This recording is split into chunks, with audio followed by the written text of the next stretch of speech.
The new intern at the police station is a delicate little thing. In the serial murder case, I finally found a crucial bloody fingerprint, and she wiped the evidence clean with alcohol. Aurora, sis, I'm sorry. I just thought it looked a bit dirty. With the evidence destroyed, the killer murdered my only brother the very next day just to taunt us, but my fiancé, the head of the criminal investigation division, defended her. Your brother was just unlucky to be targeted by the killer.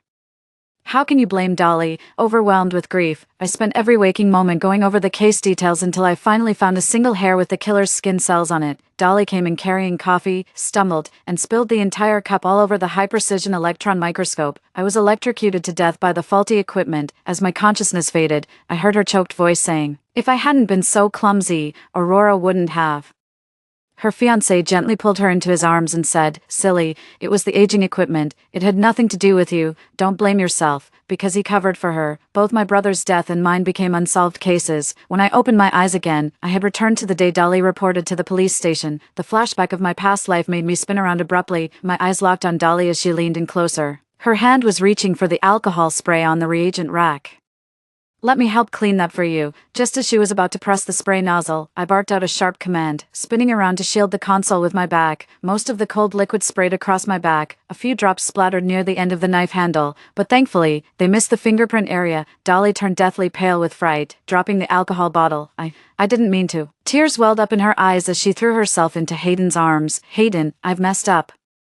Hayden shielded her, frowning at me. Aurora, why are you being so harsh on her? She's just a kid who didn't know any better. It wasn't intentional. Didn't know any better. Hayden, this is the forensics lab. That was the only lead we had on the serial murder case. Do you really think it wasn't intentional? Excuses the consequences. Are you going to take responsibility for this? What consequences? It's just a fingerprint. Can't you just find another one? Hayden retorted dismissively. If it's that easy, what do we need a head of criminal investigation for? Hayden turned pale with rage at my retort. Dolly in his arms cried even more bitterly. "It's all my fault, Aurora. Just hit me, yell at me." I couldn't stand her hypocritical act and quickly returned to the control panel. With swift precision, I lifted the bloody fingerprint intact. "Stop, system loaded, commencing comparison." Hayden, feeling awkward, left with a still sobbing Dolly. On his way out, he tossed back a warning. "Aurora, that temper of yours will land you in serious trouble one day." 30 minutes later, the system indicated a successful match. A name popped up on the screen, Quentin, with a history of multiple violent crimes. I immediately printed the report, rushed out of the identification center, and slapped it on Hayden's desk. "We've got our suspect." Hayden glanced at the report, a flicker of surprise in his eyes before his expression shifted back to that familiar air of superiority. "Lucky you." I didn't bother with pleasantries. "Arrest him now. He likely has another target in mind. In my previous life, my brother Jules had been his next target." Reluctantly, Hayden immediately organized the arrest operation. I insisted on joining the team at the scene, and Hayden had no choice but to agree. Sitting in the speeding police car, I took out my phone and called my brother Jules. "Sis, what's up?" His cheerful voice came through the phone. "Where are you?" "At the campus library. Studying for finals." I breathed a sigh of relief. In my previous life, this was exactly when Quentin had targeted him while he was off campus buying supplies. "Don't go anywhere today. Stay on campus until I finish up and come get you." "Huh, why?" "Sis, I already made plans with my friends to have hot pot tonight." "No reason. Just do as you're told," I said in a cold, firm tone. Though puzzled, Jules obediently agreed. "Okay, fine." After hanging up, I stared at the streets rushing past outside the window, silently praying in my heart, "Please let us make it in time." According to the intel, Quentin's residence is in an old neighborhood near the University District. The area is a melting pot of all sorts, with a complex layout that makes apprehension extremely difficult. The convoy halted outside the residential complex, all officers clad in bulletproof vests and armed to the teeth. Hayden was finalizing the tactical deployment when he shot me a glance, his eyes clouded with unspoken thoughts. "Stay put right here. You're not going inside." I didn't argue, knowing my battlefield lay elsewhere. The takedown is underway. My eyes were locked on the residential complex exit, palms slick with sweat. Suddenly, the radio erupted with frantic gunfire and officers' shouts. "Suspect is resisting with a blade. Requesting backup." Hayden's voice turned urgent. "All units, block every exit.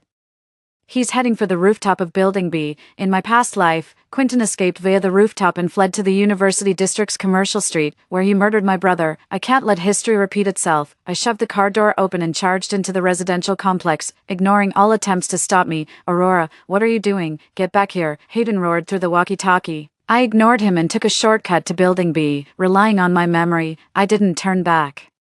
When I finally reached the base of Building B, panting heavily, I saw a dark figure sliding rapidly down the pipes on the opposite side of the rooftop. It was Quentin. The moment he landed, he took off in the opposite direction without even glancing at me. That led to the residential complex's back gate, a complete blind spot for surveillance cameras. Without a moment's hesitation, I immediately gave chase. Quentin was in peak physical condition, and as a forensic pathologist, I stood no chance of catching him. Just as he was about to disappear around the corner, a quick idea came to me. I picked up a brick from the ground and hurled it at him with all my strength. The brick missed him but landed right by his feet. The loud noise startled him, and he slipped. That brief moment of delay was all I needed. Hurried footsteps sounded from behind me. Hayden and his men closed in on us. Quentin's face twisted with rage as he suddenly turned and charged at me, brandishing a dagger. "You bitch," asking for death. My mind went blank, my body frozen in place with no time to react. Quentin jolted violently, staring in disbelief at the blood blossoming across his chest before collapsing rigidly to the ground. My legs gave way, and I slumped to the floor. Hayden rushed over, yanking me up from the ground with bloodshot eyes. "Aurora, have you lost your mind? Who told you to follow us? Are you trying to get yourself killed?" This was the first time he'd ever screamed at me with such raw hysteria. I just stared at him, silent. A wave of post-survival relief and overwhelming exhaustion washed over me. The perpetrator of the red dress serial murders has been apprehended. My brother is safe now, too, back at the station. Everyone was basking in the joy of cracking the big case. As the team leader, Hayden accepted congratulations from everyone. Dolly trailed after him like a little shadow, fetching tea and water with a face full of admiration. "Hayden, you're amazing." Hayden was thrilled by her praise, his face beaming with triumphant delight. He even ruffled Dolly's hair right in front of everyone. "Dolly, you deserve credit for cracking this case too." Dolly lowered her head shyly.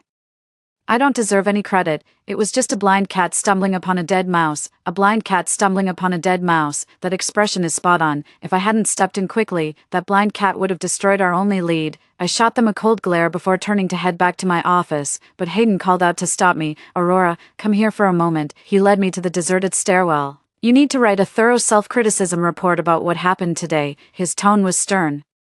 "Self-criticism?" I raised an eyebrow. "You disregarded protocol, acted recklessly, nearly got yourself killed, and compromised the entire operation. If I hadn't fired when I did, the consequences would have been catastrophic. So what? I helped you catch the killer, and now I have to write a self-criticism. That's a separate matter." Hayden's voice rose a few notches. "You're challenging police discipline, and gambling with your own life." I looked at his self-righteous expression and suddenly found it ridiculous. "Hayden, if I hadn't chased after him today, Quentin would have gotten away. You know better than I do what the consequences would have been. That's no excuse for breaking the rules. Do you really think the team can't function without you?" I didn't want to argue with him about this any longer. "I won't write any self-criticism report. And one more thing," I said, looking straight into his eyes and enunciating every word clearly. "Hayden, let's call off the engagement." Hayden froze. He probably thought I was still upset about the Dolly situation. "Aurora, don't be unreasonable. I know you had a scare today and you're not yourself." "I'm perfectly clear-headed," I said calmly, meeting his gaze. "I won't marry someone who treats the only lead in a murder case as a joke and lets an intern trample all over my professional expertise. You."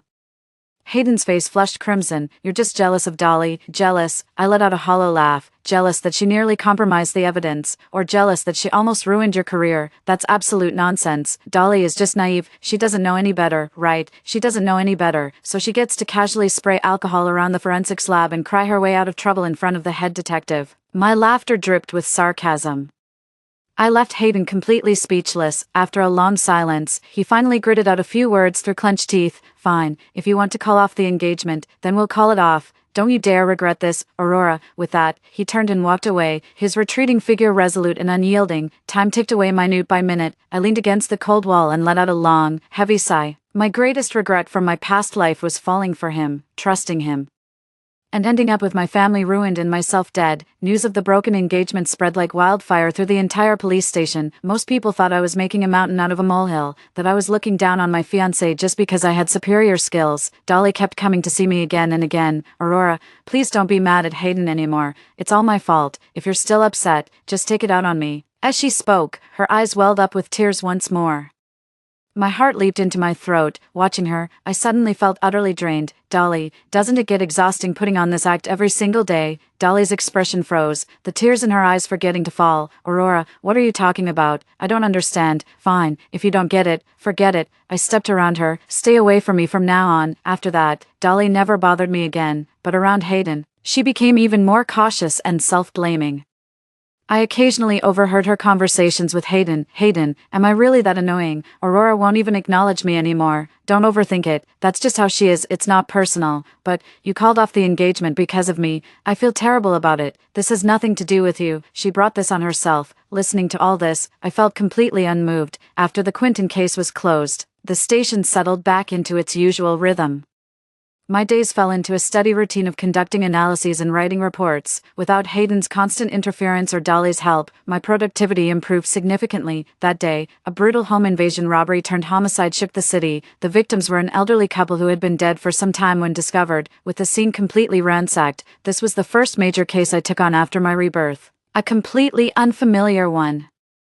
I rushed to the scene immediately with my investigation kit. Hayden and Dolly had also arrived. Hayden probably didn't want to raise any eyebrows, so he stopped having Dolly tag along with me. He reassigned Dolly to assist the officers handling the peripheral canvassing. Dolly looked less than thrilled, but she went along with it without a fuss. I stepped into the gruesome crime scene and got straight to work. The scene was chaotic, with clear signs that the perpetrator had some counter-investigation awareness. Wearing gloves and shoe covers, I combed through every inch of the area, leaving no corner unchecked. Finally, tucked away in an inconspicuous spot under the bedroom bed, I discovered a partial palm print. This could be the only definitive piece of evidence left at the scene. I immediately began the extraction and preservation process. Just then, Dolly suddenly came running in from outside. Aurora, something terrible has happened, she cried out anxiously. Her sudden shout startled me out of my concentration, making my hand jerk so violently that the freshly lifted palm print tape nearly slipped from my grasp. I steadied myself and fixed her with an icy stare. Who gave you permission to enter? Don't you know this is a restricted area?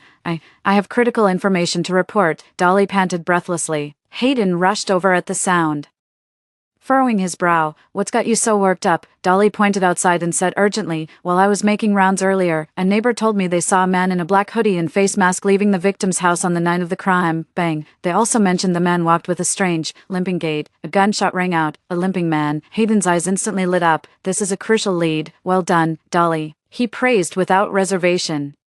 A smug smile spread across Dolly's face as she shot me a challenging look, as if to say, see, I'm not just here to cause trouble. I ignored her and just kept working. My gut told me there was more to the story. Hayden immediately ordered a citywide search, focusing on anyone with a limp. Dolly was reassigned to the task force to work alongside Hayden. Having provided the crucial lead, she walked with an air of importance, and her gaze toward me was dripping with superiority. I brought the incomplete palm print I had lifted back to the lab. After a whole night of restoration and comparison, I finally found a highly similar match in the database the next morning. The suspect, Lance, had a prior record for multiple thefts. He did walk with a slight limp due to a previous leg injury. All the pieces fell into place. I immediately handed the report to Hayden. It's over. Hayden was overjoyed after reading it. Fantastic, Aurora, you've really outdone yourself this time.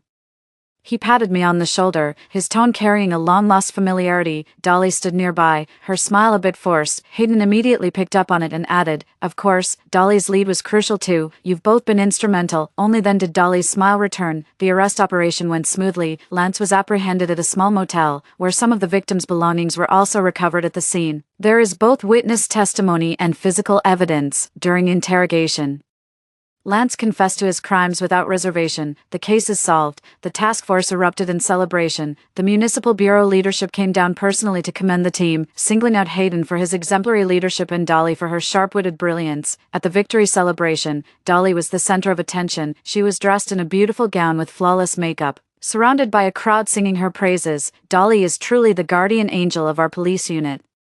Absolutely. Without you, who knows how long this case would have dragged on. Hayden stood beside her holding a wine glass, his eyes brimming with adoration. Our Dolly is just brilliant. I sat alone in the corner, watching everything unfold with a cold detachment. No one mentioned the crucial palm print, nor did anyone remember that I had pulled an all-nighter in the lab. My contribution was completely overshadowed by Dolly's offhand remark about limping. The next day, I submitted a request to the department. It was a request for a transfer to the branch office. As soon as Hayden found out, he stormed into my office. Aurora, what's this all about now? The case is closed, everyone's relieved, and you have to spoil the mood. I looked up at him calmly. I'm not making a scene. I just feel this place isn't right for me anymore. Why isn't it right? Just because nobody mentioned your contributions at the celebration. He wore an I knew it expression. Aurora, Be more open-minded. Dolly's an intern. What's wrong with everyone encouraging her? Shouldn't you feel embarrassed fighting for credit with her? I looked at his self-righteous expression and suddenly laughed. Hayden, do you know why I find that neighbor's testimony questionable? Hayden was taken aback. I looked at him and said deliberately, because at the crime scene, the bloody footprints had uniform spacing with no variation in depth. Someone with a limp couldn't have left these footprints. Hayden's expression changed. But Lance confessed himself. How do you explain that? He went there to steal, but found the elderly couple already murdered. With his criminal record and bad leg, he was afraid of being implicated, so he confessed, hoping for leniency about that neighbor. Did it ever occur to you how a mere intern like Dolly managed to strike gold with the very first interview? Hayden's lips parted. But no words came out. I looked into it. That neighbor is actually a distant relative of Dolly's family. She had her relative give false testimony just to steal the credit. Hayden's face instantly turned deathly pale. He staggered backward. Aurora, do you realize what you're saying? His voice trembled. She's just naive. She's Director Finian's daughter. Let's drop this right now. Naive? I sneered. Hayden, are you truly that clueless? Or are you just fooling yourself? She's not naive, she's vicious. To steal credit, she gave false testimony that derailed the investigation. If I hadn't found that palm print, the real culprit would have gotten away because of your limping comment. My words hit him like a sledgehammer, striking deep into his heart. His lips trembled, his eyes filled with inner turmoil. No, I'm going to confront her and get the truth. He turned and rushed out, watching his retreating figure. I could only feel pity. To be so easily manipulated by a woman and lose all sense of judgment, how could I ever have loved a man like that? Not long after, Hayden returned. He looked utterly devastated, his eyes rimmed with red. Behind him followed Dolly, sobbing as if her heart would break. When Dolly saw me, she dropped to her knees with a thud. You, Aurora, I was wrong. I was so wrong. She clung to my leg, sobbing uncontrollably. I didn't mean to. I just wanted so badly to prove myself, to help Hayden free. I'm begging you, please forgive me just this once. I'll never dare do it again. Hayden stood by, closing his eyes in anguish. Aurora, this is my fault. I should have kept her in line. Please don't make a scene. All right, I'm begging you. Her father is Commissioner Finian. If this gets out, her future will be completely ruined. I looked down at Dolly kneeling on the floor, her tear-streaked face the picture of pitiful vulnerability. Then I turned to Hayden, whose face was filled with pleading and guilt. It suddenly struck me that all of this felt like an elaborately staged play. One plays the offender, the other the pleader. In my past life, they used this coordinated tactic to soften my heart again and again, making me relent each time. In the end, it led to the tragic deaths of both my brother and me. I slowly, one by one, pried Dolly's fingers from my pant leg. Dolly, cut the act. It won't work on me. Then, I turned to Hayden. Captain Hayden, are you asking me to cover for someone obstructing justice? You're knowingly breaking the law. Hayden's body went rigid. Dolly stopped crying and stared at me in disbelief. I stepped around them, picked up the transfer request from the desk, and headed straight for the director's office. Behind me echoed Dolly's sobs and Hayden's guttural shouts. In the end, Dolly was given a major demerit for perjury, removed from the technical division, and reassigned to clerical duties and administration. My transfer request was denied by the bureau chief. He had a long talk with me, and his words were filled with reassurance and attempts to persuade me to stay. He said the department needs technical talent like me. I knew this was the outcome of his negotiations with Director Finian. Dolly kept her job, and I didn't have to leave either.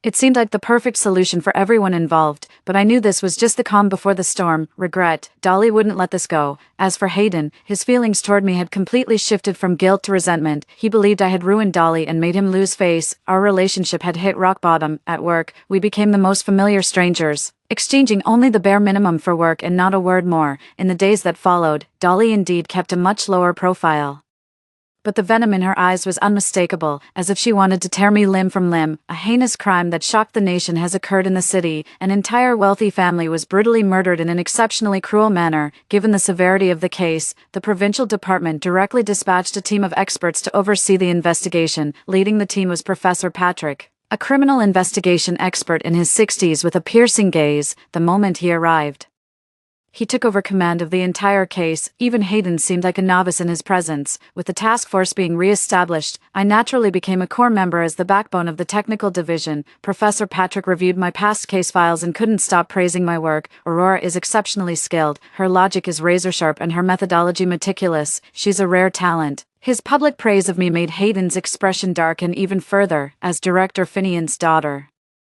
Dolly was assigned to the task force to handle logistical support. She shadowed Professor Patrick every day, addressing him as Grandpa Patrick with more affection than anyone else. Professor Patrick also took quite a liking to this sweet-talking and seemingly innocent young girl. While examining the scene, I noticed a very minute detail. There was an inconspicuous tear on the master bedroom's curtain. I collected fiber samples for analysis, under high-powered microscope examination. I discovered it wasn't ordinary fabric fiber, but a specialized composite fiber interwoven with metallic filaments. This type of fiber is commonly used in protective workwear, such as welding suits. I immediately reported this finding to Professor Patrick. Professor Patrick took this discovery with utmost seriousness and promptly ordered a citywide screening of all qualified welding personnel. Meanwhile, another clue came to light while investigating the tycoon's social connections. Police discovered he had developed a bitter feud with a displaced resident over a real estate project. The resident had publicly vowed to make the tycoon's entire family die horribly. Coincidentally, his former occupation was that of a welder. The two leads aligned perfectly. Everyone believed the case was about to be solved. The atmosphere in the task force had lightened considerably. Only I couldn't shake the feeling that something was off. The killer's technique is too professional. It doesn't match the work of an ordinary evictee. Also, those fibers on the curtain seem rather unusual. I've decided to conduct a more thorough analysis of the fibers. This time, I'm using the department's most advanced spectrometer. This instrument is extremely valuable. It's the only one in the entire city bureau, and normally I'm the only one authorized to use it. I locked myself in the lab and didn't come out all day. In the evening, Dolly walked in carrying a cup of coffee. "You've been working hard, Aurora. Here's some coffee to help you recharge." She smiled with an innocent expression. I watched her, a sense of caution rising within me. "No, thank you. Oh, come on, just take a sip before it gets cold." She set her coffee down on the workbench, dangerously close to the spectrometer. I frowned, about to tell her to move it. Suddenly, she gasped, stumbled, and pitched forward toward the workbench. The coffee in her hand splashed directly onto the spectrometer's control panel. Zzzt. The acrid smell of burning electronics filled the air as sparks erupted across the control panel, and the screen instantly went black. A deathly silence fell over the lab. Staring at the smoking equipment, my breath hitched and my fingers trembled. Dolly collapsed onto the floor, her face ghostly pale with terror. I didn't mean to. I just slipped, hearing the commotion. The officers outside immediately rushed in. Professor Patrick and Hayden also hurried over upon hearing the news. A collective gasp went through the room as they laid eyes on the scrap spectrometer. What happened here?" Professor Patrick's voice trembled. "This German-imported instrument was worth nearly 10 million and notoriously difficult to repair. Without it, numerous pieces of evidence requiring precise analysis were stalled, dealing a crippling blow to the entire task force's investigation." Dolly immediately pointed at me through her tears. "It was Aurora. She wouldn't let me into the lab. I was holding coffee and she shoved me. That's why I accidentally spilled it." She was crying hysterically. There was doubt, scrutiny, and confusion. Hayden was the first to confront me, his voice sharp with accusation. "Aurora, was it you? Can't you stand to see Dolly happy? Did you have to drive her out?" I felt sick to my stomach looking at his face, which was plastered with "I knew it was you." I swallowed my anger and turned to Professor Patrick. "Professor Patrick, I didn't push her." My voice was calm, almost cold. "She fell on her own." Dolly burst into even louder sobs. "That's a lie. You're just jealous that I get to study with Grandpa Patrick. You can't stand to see me doing well." Professor Patrick frowned. Finding it difficult to make a judgment, he sighed and said, "Dolly, please get up first. Aurora, you need to calm down too." He turned to the head of the technical department and said, "Contact the manufacturer immediately to see if repairs can be arranged as soon as possible. Check the surveillance footage." Instead, upon hearing the word surveillance, Dolly's crying stopped abruptly, and her face turned pale. Hayden immediately spoke up. "Professor Patrick, I believe Dolly didn't do it on purpose. She's always been a bit clumsy. Besides, she has no reason to deliberately damage the equipment. It wouldn't benefit her in any way." Then he turned to me and said pointedly, "On the other hand, some people, driven by jealousy, are capable of anything." I watched their coordinated performance coldly without saying a word. The head of the technical department soon returned, looking very grim. "Professor Patrick, the surveillance system went down the day before yesterday. This outcome is exactly what I expected. Dolly wouldn't have dared to do this unless she'd confirmed the cameras were malfunctioning beforehand." The panic in her eyes vanished, replaced by smug satisfaction. She started whimpering again. "I knew it. Aurora would never admit it. This is all my fault. I shouldn't have come in." Professor Patrick's face darkened, though there was no concrete evidence. Given the circumstances at the scene, I was undoubtedly the prime suspect. One is an intern who made an honest mistake, the other a seasoned forensic examiner who may have acted with malicious intent. His gaze toward me now carried a hint of disappointment and suspicion. Aurora, you're off this case for now. Suspended pending review. We'll talk after the equipment is repaired. This was the most severe disciplinary action. This is a profound humiliation for the investigative team.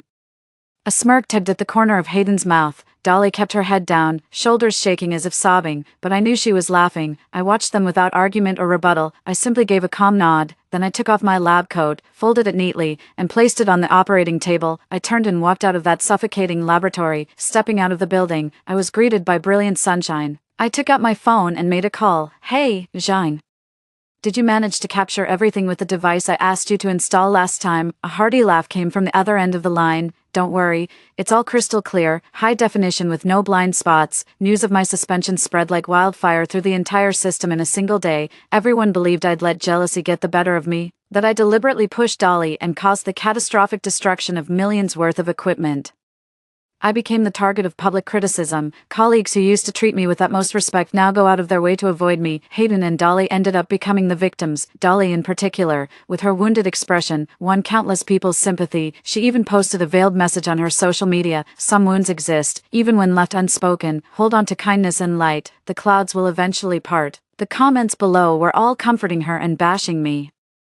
Hayden replied directly under the post, I've got your back. 3 simple words, yet brimming with protectiveness. I stared at my phone, blankly blocking both of them. I took 3 days off to rest at home. For the past 3 days, I've been sleeping, watching movies, and watering my succulents. My younger brother Jules called and cautiously asked if I was okay. I laughed it off and told him I was fine. Just taking some annual leave after being overworked lately. On the 4th morning, I received a call from Professor Patrick. He sounded exhausted. Aurora, come down to the station. I changed clothes and took a cab to the police headquarters. The conference room was thick with tension. Everyone looked grim. Professor Patrick spotted me and waved me over. Come have a seat. I walked over and sat down beside him. Hayden and Dolly sat across from me. Hayden snorted when he saw me and turned his head away. Dolly kept her head down, looking as if she didn't dare meet my eyes.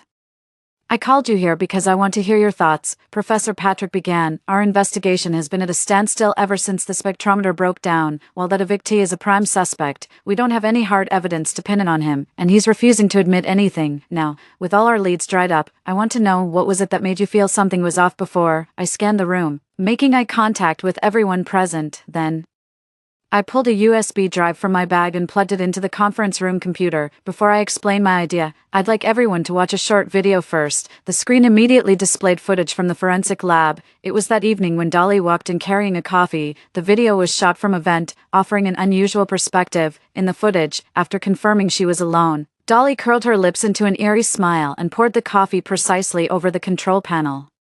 Having done this, she deliberately swayed, let out a sharp cry, and collapsed to the floor. The entire sequence was executed with seamless, fluid precision. You could have heard a pin drop in the conference room. Dolly's face drained of color, her lips trembling. Hayden shot to his feet, pointing at the screen in disbelief. What is this? His gaze darted between the screen and Dolly's deathly pale face, filled with shock. Dolly's eyes darted nervously, instinctively looking to Hayden for help before pointing a trembling finger at me and shrieking with false bravado, "This is fabricated." She doctored it. "Aurora, you're setting me up." I looked at her and spoke calmly. "Whether it's fabricated or not, we'll have the forensics team verify it and find out. I paid to have this micro camera installed myself after the alcohol incident. I just wanted to protect my evidence. But it ended up capturing something far more interesting." Dolly trembled all over, seeing that excuses were useless and Hayden's gaze shifting from shock to disappointment. She finally broke down. She burst into tears with a loud wail and clung to Hayden's leg. "Hayden, save me. Aurora forced me into this. She set me up." Even now, she was still spouting nonsense. Hayden stared at the screen's menacing grin, then down at Dolly sobbing uncontrollably in his arms. Feeling completely torn apart, he squeezed his eyes shut in anguish and shoved Dolly away. Why would you do this?" Dolly landed hard on the floor, staring up at him in stunned silence. "Hayden, you don't believe me either." She scrambled up frantically and charged toward me. "It's all your fault. Aurora, you wretched woman. Why did you have to come back? Why didn't you just die out there?" Her face twisted with rage as she reached up to claw at my face. She lunged at nothing, growing even more hysterical. "I can't stand seeing you happy. Why do you get to have everything?" I'm going to ruin you. She finally screamed out everything that was in her heart. The officers on scene immediately stepped forward and restrained her as she lost control of her emotions. Professor Patrick was trembling with rage, pointing at her but unable to utter a single word for a long moment. He turned to the guards. Take her away, keep her under close watch. Then, he shifted his gaze to Hayden, whose face had turned deathly pale. And you, Captain Hayden, for failing to see someone's true nature, shielding and indulging them, you're suspended for self-reflection. The farce has come to an end. Dolly has been criminally detained on suspicion of intentional destruction of public and private property and obstruction of justice. She now faces severe legal consequences. Hayden has also been suspended pending an internal investigation. Director Fiancé's pleas fell on deaf ears as Professor Patrick remained unyielding. Only Professor Patrick, a few key technical staff, and I remained in the conference room. The atmosphere remained heavy. Professor Patrick let out a deep sigh and looked at me, his eyes filled with remorse. Aurora, I'm sorry. I was wrong about you. I shook my head. There's no need to apologize. You were just misled. There's no use talking about this now, Professor Patrick said, rubbing his forehead. The equipment is destroyed, and our most important lead is gone. We can't conduct any further analysis on the composition of those curtain fibers. Everyone fell into a heavy silence. I spoke up instead. Professor Patrick, actually, I had already obtained preliminary analysis results before the instrument was destroyed. Everyone's eyes instantly lit up. What results? What do you mean? I walked up to the whiteboard, picked up a marker, and wrote down a series of complex chemical formulas. This special fiber not only contains metal wires, but also carries a trace amount of the rare earth element europium. Europium, Professor Patrick frowned. That's an extremely rare element, typically only used in manufacturing high-end optical glass and laser materials. How did it end up on welding gear? That's exactly the crux of the matter, I said. Over the past few days, I've done extensive research and discovered that only one specialized materials research institute in the country. 3 years ago, Trial produced a batch of special protective suits containing europium for a military project. Due to prohibitively high costs, this batch of protective suits never went into mass production. Fewer than 100 units were made. What's more, each suit has its own unique serial number and was properly registered. Professor Patrick's eyes lit up with growing intensity. Are you saying that if we locate this research institute and obtain the protective suit's distribution records, we can narrow down the suspect pool? There's more to it than that. I pressed the remote, and an enlarged photo of a fiber fracture surface appeared on the screen. When I examined the scene, the tear in the curtain struck me as odd. It wasn't simply ripped, but sliced through instantly by something sharp and intensely hot, almost like a laser. The meeting room erupted in murmurs. A laser. This sounds like something straight out of a movie. Professor Patrick, however, fell into deep thought. He suddenly looked up at me and said, Aurora, my deduction is that there's more than one perpetrator. They are a highly organized, professional criminal group equipped with advanced technology. That displaced resident was likely just a decoy they threw out to mislead us. Money was never the motive for murdering the wealthy businessman's entire family. Their real target was a patent document for new energy technology kept in the safe of his study. 5. Just as I finished speaking, Hayden's deputy, Captain Zhang, rushed into the room. Professor Patrick, the businessman's lawyer, just reported that a patent document entrusted to him was stolen yesterday from a bank vault using advanced technology. All the bank surveillance systems failed. They captured nothing. The two cases were perfectly connected. The truth was on the verge of coming to light. The case was transferred to the State Security Department, and I had no knowledge of the subsequent arrests and interrogations. Professor Patrick immediately reported the case, and it was taken over by the State Security Department. 2 weeks later, the news broke. The criminal syndicate that used high-tech methods to steal state secrets was completely dismantled. Their ringleader turned out to be a dismissed researcher from the institute that developed the prototype special protective suits. A wealthy businessman who accidentally uncovered the secret was murdered along with his entire family. The case is closed, in a way no one saw coming. I've cleared my name and proven my worth. The department held an award ceremony in my honor, where Professor Patrick personally presented me with the first-class merit medal, standing on the stage. I looked out at the audience. Those who once regarded me with skepticism now gazed back with admiration and praise. In the corner, I spotted Hayden, his face gaunt and his eyes filled with complex emotions. Our eyes met briefly across the room. I calmly averted my gaze. We've reached a point where there's nothing left to say between us, due to my outstanding work performance. I was exceptionally promoted to head of the technical department, becoming one of the youngest forensic experts in the province. My brother Jules also successfully graduated from university and landed his dream job at a top-tier internet company. Mom is in great health, and her greatest joy every day is experimenting with recipes, constantly coming up with new dishes for my brother and me. Everything is moving in the best possible direction. I only hear bits and pieces about Hayden and Dolly from occasional office chatter. Dolly was sentenced to 5 years after being found guilty. Director Finian was also forced into early retirement for abusing his authority. Hayden was dismissed from public service, and I heard he went through several jobs afterward, never lasting long in any of them. Some claimed to have seen him hauling bricks on construction sites, while others said he drowned his sorrows in taverns day after day, murmuring my name. I never saw him again, until one evening, as I was returning home from work. I spotted a figure at the entrance of our residential complex, both familiar and strangely foreign. It's Hayden. He looked more haggard than a year ago, with graying hair and unkempt stubble. Spotting me, he quickened his pace. Aurora, his voice was hoarse, like sandpaper grating. I stopped in my tracks and looked at him coldly. I just wanted to see you. He rubbed his hands together, looking uneasy. I heard you're doing well now. And I'm happy for you, satisfied. May I leave now? I didn't want to exchange another word with him. Aurora, don't be like this, he pleaded urgently, stepping forward to grab my hand. I took a step back, evading his touch. We're through, Mr. Hayden. Have some self-respect. I was wrong, he cried in anguish. I never should have trusted Dolly. Aurora, let's start over. Now that I've lost everything, I finally understand how much you mean to me. Seeing him put on this show of deep affection only struck me as deeply ironic. Hayden, you've lost everything, not because of me, not because of Dolly, but because of your own foolishness and arrogance. Who do you think you are, that you can trample on rules and shield wrongdoing at will? What matters most to you isn't me, it's your pathetic pride. He looked as if he'd been slapped hard across the face, his complexion instantly turning ashen, his body swaying unsteadily. Don't come looking for me again. I gave him one last look. The way you are right now just disgusts me. With that, I turned and walked into the residential complex, never looking back. The sky was a brilliant, cloudless blue. I took a deep breath of the crisp, fresh air. My phone buzzed with a text from Mom, asking if I wanted braised pork ribs or cola chicken wings for dinner. I replied with a voice message, smiling. Let's go with the cola chicken wings, Mom. Jules loves those. I set down my phone and looked up at the sky. In this lifetime, justice has been served and my loved ones are safe and sound. Story 2, my sister can control who hears her inner thoughts. In my past life, manipulated by her mental whispers, my family locked me in a psychiatric hospital. When I opened my eyes again, I'd returned to the day my stepsister arrived, outwardly innocent. She thought, is this really the villain from the novel who bankrupted our company, drove Dad to suicide, and nearly killed my brother, with a cold laugh? I turned and dialed the National Security Hotline. I'd like to report an interdimensional trespasser in our household. After a decade locked in the psychiatric ward, I finally died of depression. When consciousness returned, it was precisely during my brother's engagement banquet with his girlfriend, the day before Jiang Lily came to our home. Tomorrow, my father will bring home his fallen comrade's orphan, who'll become our family's third child, my younger sister, one, in my past life.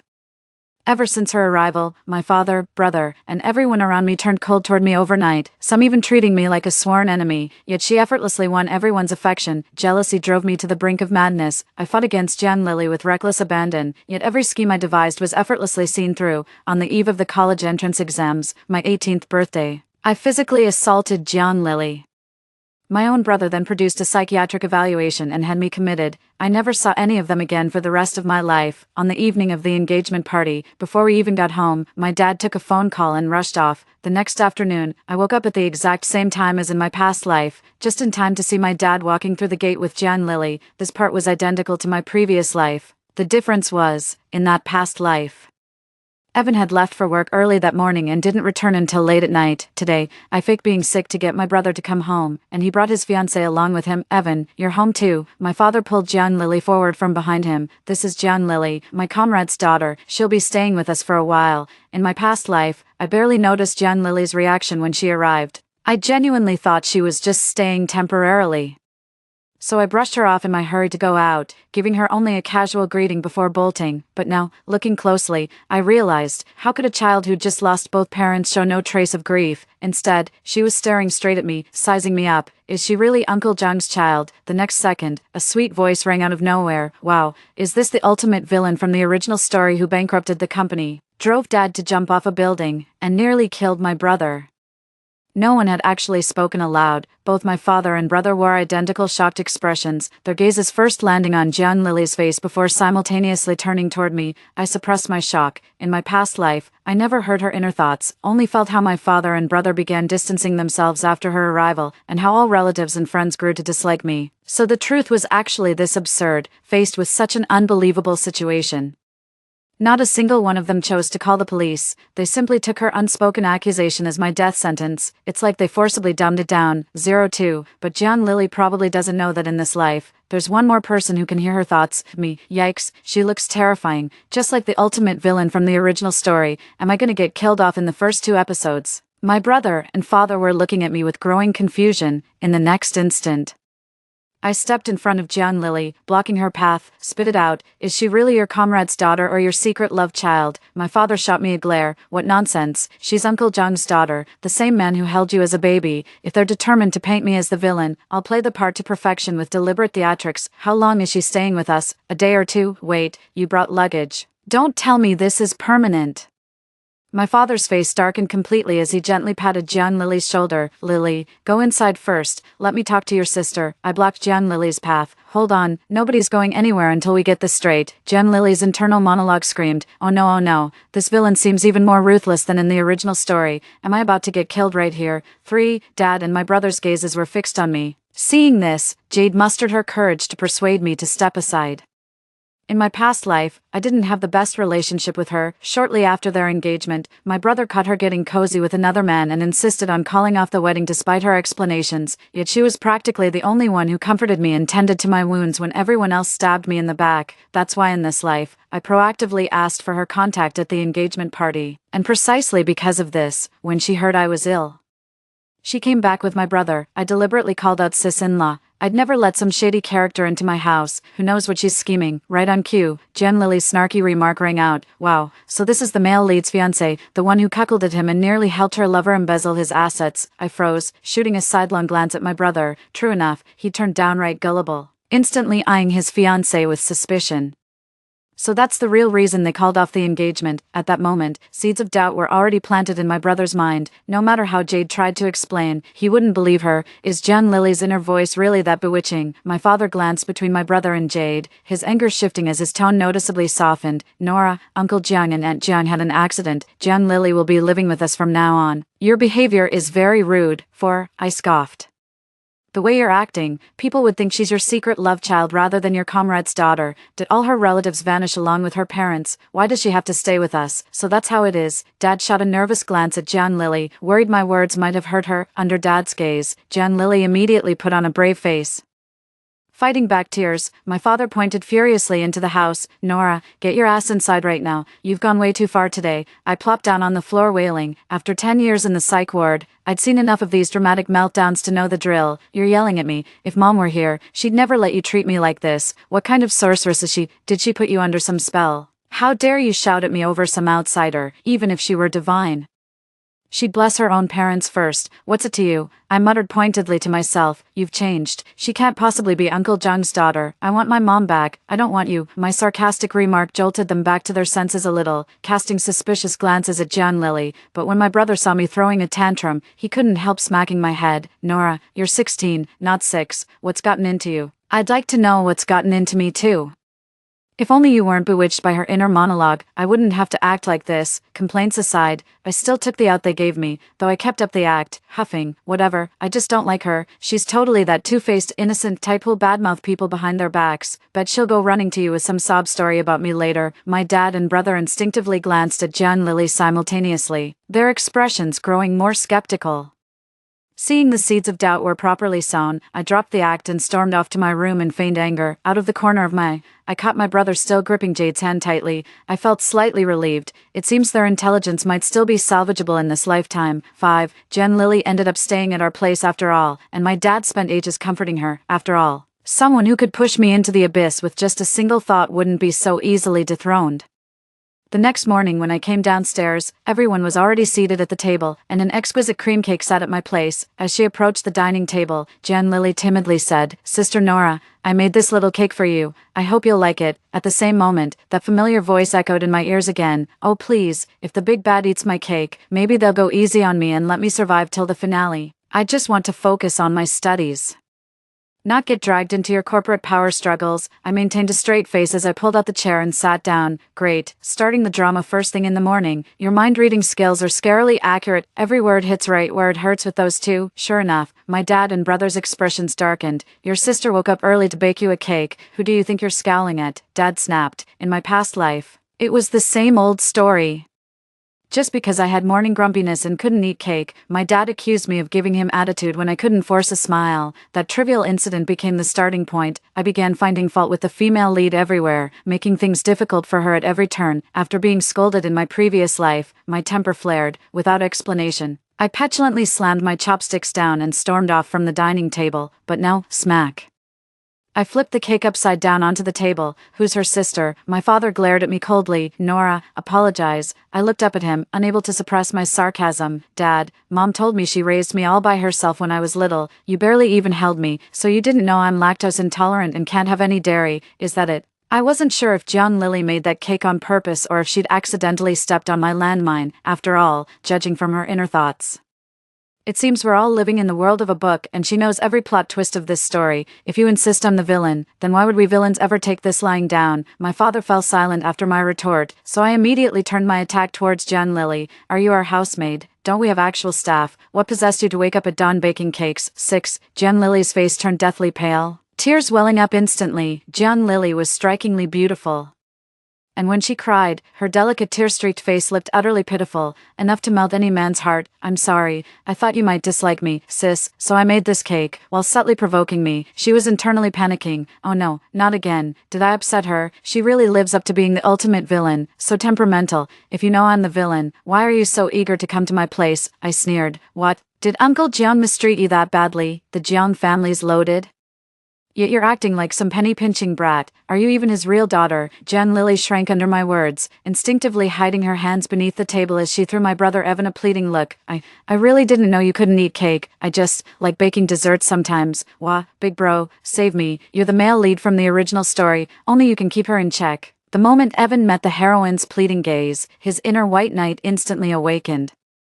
Enough, Nora, you've been throwing tantrums since morning. When will it end? Charlie didn't mean it. If you can't eat it, don't. Must you lash out at everyone like the whole world's wronged you? I turned to face Evan squarely, waiting until he finished scolding before responding. So now you're taking her side to lecture me too? Evan, I'm just calling it as I see it. I smirked without further argument, rising from the couch and exiting the living room.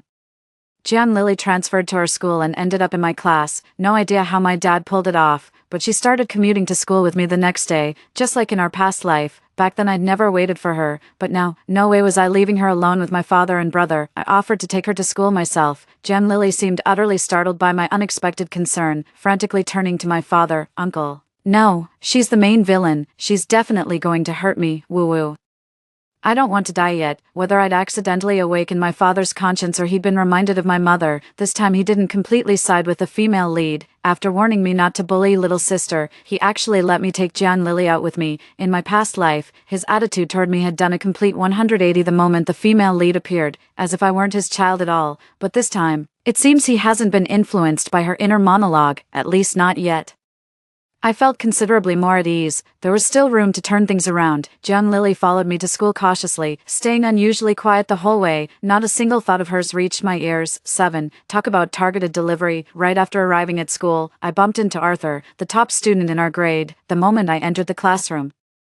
I'm academically hopeless with wide-ranging interests, but studying is the one thing that just doesn't spark my enthusiasm. My status-conscious dad pulled strings to get me into the school's top class. Arthur not only consistently ranked first in our grade, but was also the school heartthrob and our class monitor. The moment I walked into class, he'd immediately demand my homework. What homework could I possibly have? Just as I was about to brush it off like usual, the female lead quipped, Arthur.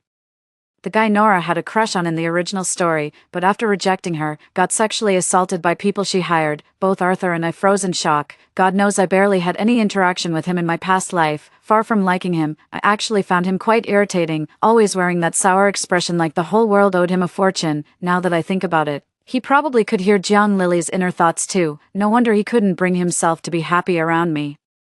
John Lily still wasn't done ranting internally. Nora's still looking at him. Damn it, has she already taken a liking to him? How should I warn Arthur about this? My fists were clenched so tight I genuinely wanted to punch her. So now you remember to call me Nora. At home it's always the villainous this and the villainous that. If you just stuck to calling me the big bad like usual instead of using my name, I wouldn't be this embarrassed. I silently took 2 steps back. Observing the expressions on both their faces, I may not be a saint, but I'm not the type to force someone just because they don't like me, am I? At worst, I might take matters into my own hands, but that's the absolute limit. What a load of crap this original work is, zero logic whatsoever. 8. Forgot to do it. I casually snatched 2 notebooks from his hands. Give me 10 minutes, I'll copy and hand them right back. Under the weight of 2 pairs of scrutinizing eyes, I walked toward the spot I remembered. John Lily quickly won the affection of nearly every boy in class, except Arthur. In our past life, I remember Arthur treated John Lily well too, even seemed to have romantic feelings for her, but in this life, perhaps because I kept pestering him, he'd bolt every time he saw us together. It's not my fault, my grades were terrible, and he was the smartest in class. Even though I knew he disliked me, I had no choice but to swallow my pride and ask him for help. Didn't John Lily keep telling everyone through her inner monologue that all she wanted was to focus on studying? How could I possibly lose to her? Every time I saw her going to Arthur for help, I'd immediately push my way in, shove her aside, and ask my own questions. She always puts on that pitiful "I won't compete with you" act, but behind my back she's constantly trash-talking me. If I were Arthur, I'd probably be sick of both of us too. So instead of obsessively fighting with the female lead like in my past life or throwing tantrums for attention, I focused on studying diligently while occasionally trading barbs with her. The difference is I confront her openly, while she takes passive-aggressive jabs at me, repeatedly thinking about how cruel my original character was while playing the victim to everyone else. My father watched our rivalry without taking sides like he did in our past life. My brother always played mediator. Though he mostly ended up scolding me, Arthur seemed less hostile toward me, perhaps moved by my dedication to studying, with no trace left of his former infatuation for John Lily. Just when I thought the plot was gradually derailing and they'd eventually return to normal, reality slapped me hard across the face. That evening, my father came home unusually early. In my previous life, I wasn't home that day, but I distinctly remember how my father's attitude toward me completely hit rock bottom afterward, to the point where he could barely stand the sight of me. The reason it's so vivid in my memory is that a major international incident occurred that day. 2 countries suddenly went to war, crashing social media platforms repeatedly from the overwhelming traffic. 09. The moment trending topics exploded across social media, my father suddenly leapt to his feet, his eyes blazing with exhilaration like a diehard fan watching their idol score a winning goal. I suddenly got the sinking feeling in my gut. Sure enough, Jen Lily walked in from outside carrying books. The next second, as she headed toward the second-floor bedroom, she abruptly turned to glance at the news on TV. Oh, I almost forgot. Country A and Country B went to war today. If we'd stocked up on gold earlier, we'd be making a killing right now. And that guy who came to Uncle for investment the other day, his company will go public and become a household name in the future. This is the perfect time to invest. I stared at my father in shock, watching the fanatical excitement in his eyes fade, replaced by an intense gaze fixed on John Lily. Come here, Shaoli. My dad called out warmly to John Lily. What's up, Uncle? Are you free tomorrow? Could you come with me to the office? But I have school tomorrow.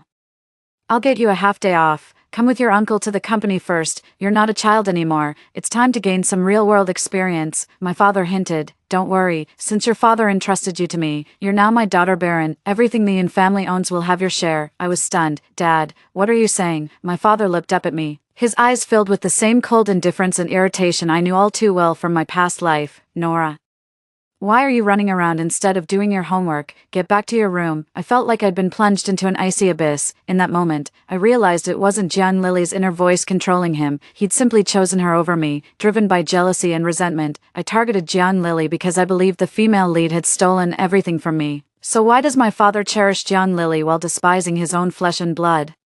It's painfully obvious. All comes down to that single word, profit. Naturally, some outsider who could bring him immense benefits would be 100 times more valuable than his own flesh and blood, a daughter who might one day drive him to jump off a building. No. Perhaps I never mattered to him from the very beginning. Otherwise, why would he bury himself in work after my birth without ever lifting a finger to care for me? Everything is predestined. How ironic. I naively believed that sowing doubt about Jen Lily's confession would make them care for me again, never realizing it was never about him being bewitched. He chose this willingly. Fine then, stay shackled together. What's mine stays mine. Not a single thread shall be touched. That includes you, Baron. Since they're so fond of playing mind games, how could I possibly pass up this golden opportunity? My family runs a family-owned business. In her past life, The female lead's smooth journey to securing influence in the company was partly due to my Uncle Ward, my father's younger brother. By my calculations, it's about time for Uncle to make his entrance. My father's birthday is coming up soon, and my uncle visited our house that day to discuss the guest list for the celebration. In my past life, my uncle had brought me a gift when he came, but after meeting with my father and John Lily, his attitude toward me turned cold.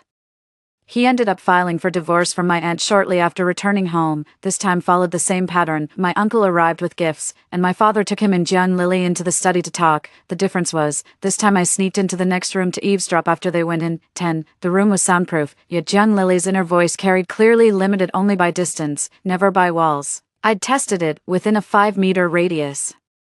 I could hear her thoughts as clearly as spoken words. Soon after John Lily entered, her mental monologue reached me. Ward, isn't he that guy from the original story whose cheating wife teamed up with Nora to frame him, leaving him penniless? Oh dear, this uncle's practically wearing a neon cuckold sign. Your wife's been sleeping with your assistant for years. How have you not noticed? Tisk tsk. Oh great, I'm everywhere. Where on earth did this original work come from? Why would I side with my cheating aunt over the uncle who's given me gifts since childhood? How is no one questioning such an obvious issue? I've barely exchanged more than a few words with that aunt, and she's always disliked me. Am I out of my mind to help her? Not long after, my uncle stormed out, hiding inside. I quietly grabbed my pocket-sized camera and captured his furious face before retreating to my bedroom. Since you all actually believed I'd help that aunt, wouldn't it be a shame to disappoint my carefully crafted persona by not playing along? That very day, my uncle did go back to catch them in the act. I remember in their past life, their divorce lawsuit dragged on forever. In the end, my aunt still managed to secure a portion of the assets before they finally split. This just goes to show my aunt isn't someone to be trifled with. This time, my uncle's definitely bitten off more than he can chew. Without hesitation, I called my aunt, Auntie. Someone told Uncle you're having an affair with his assistant. He just stormed out of my place in a rage. That very evening, my aunt showed up at our doorstep with my uncle sporting a bruised face. When they arrived, John Lily was doing homework in the living room while my dad watched the news. When the doorbell rang, Dad told John Lily to answer it. She skipped to the door with a radiant smile on her face, but the moment the door opened, a stinging slap landed across her cheek.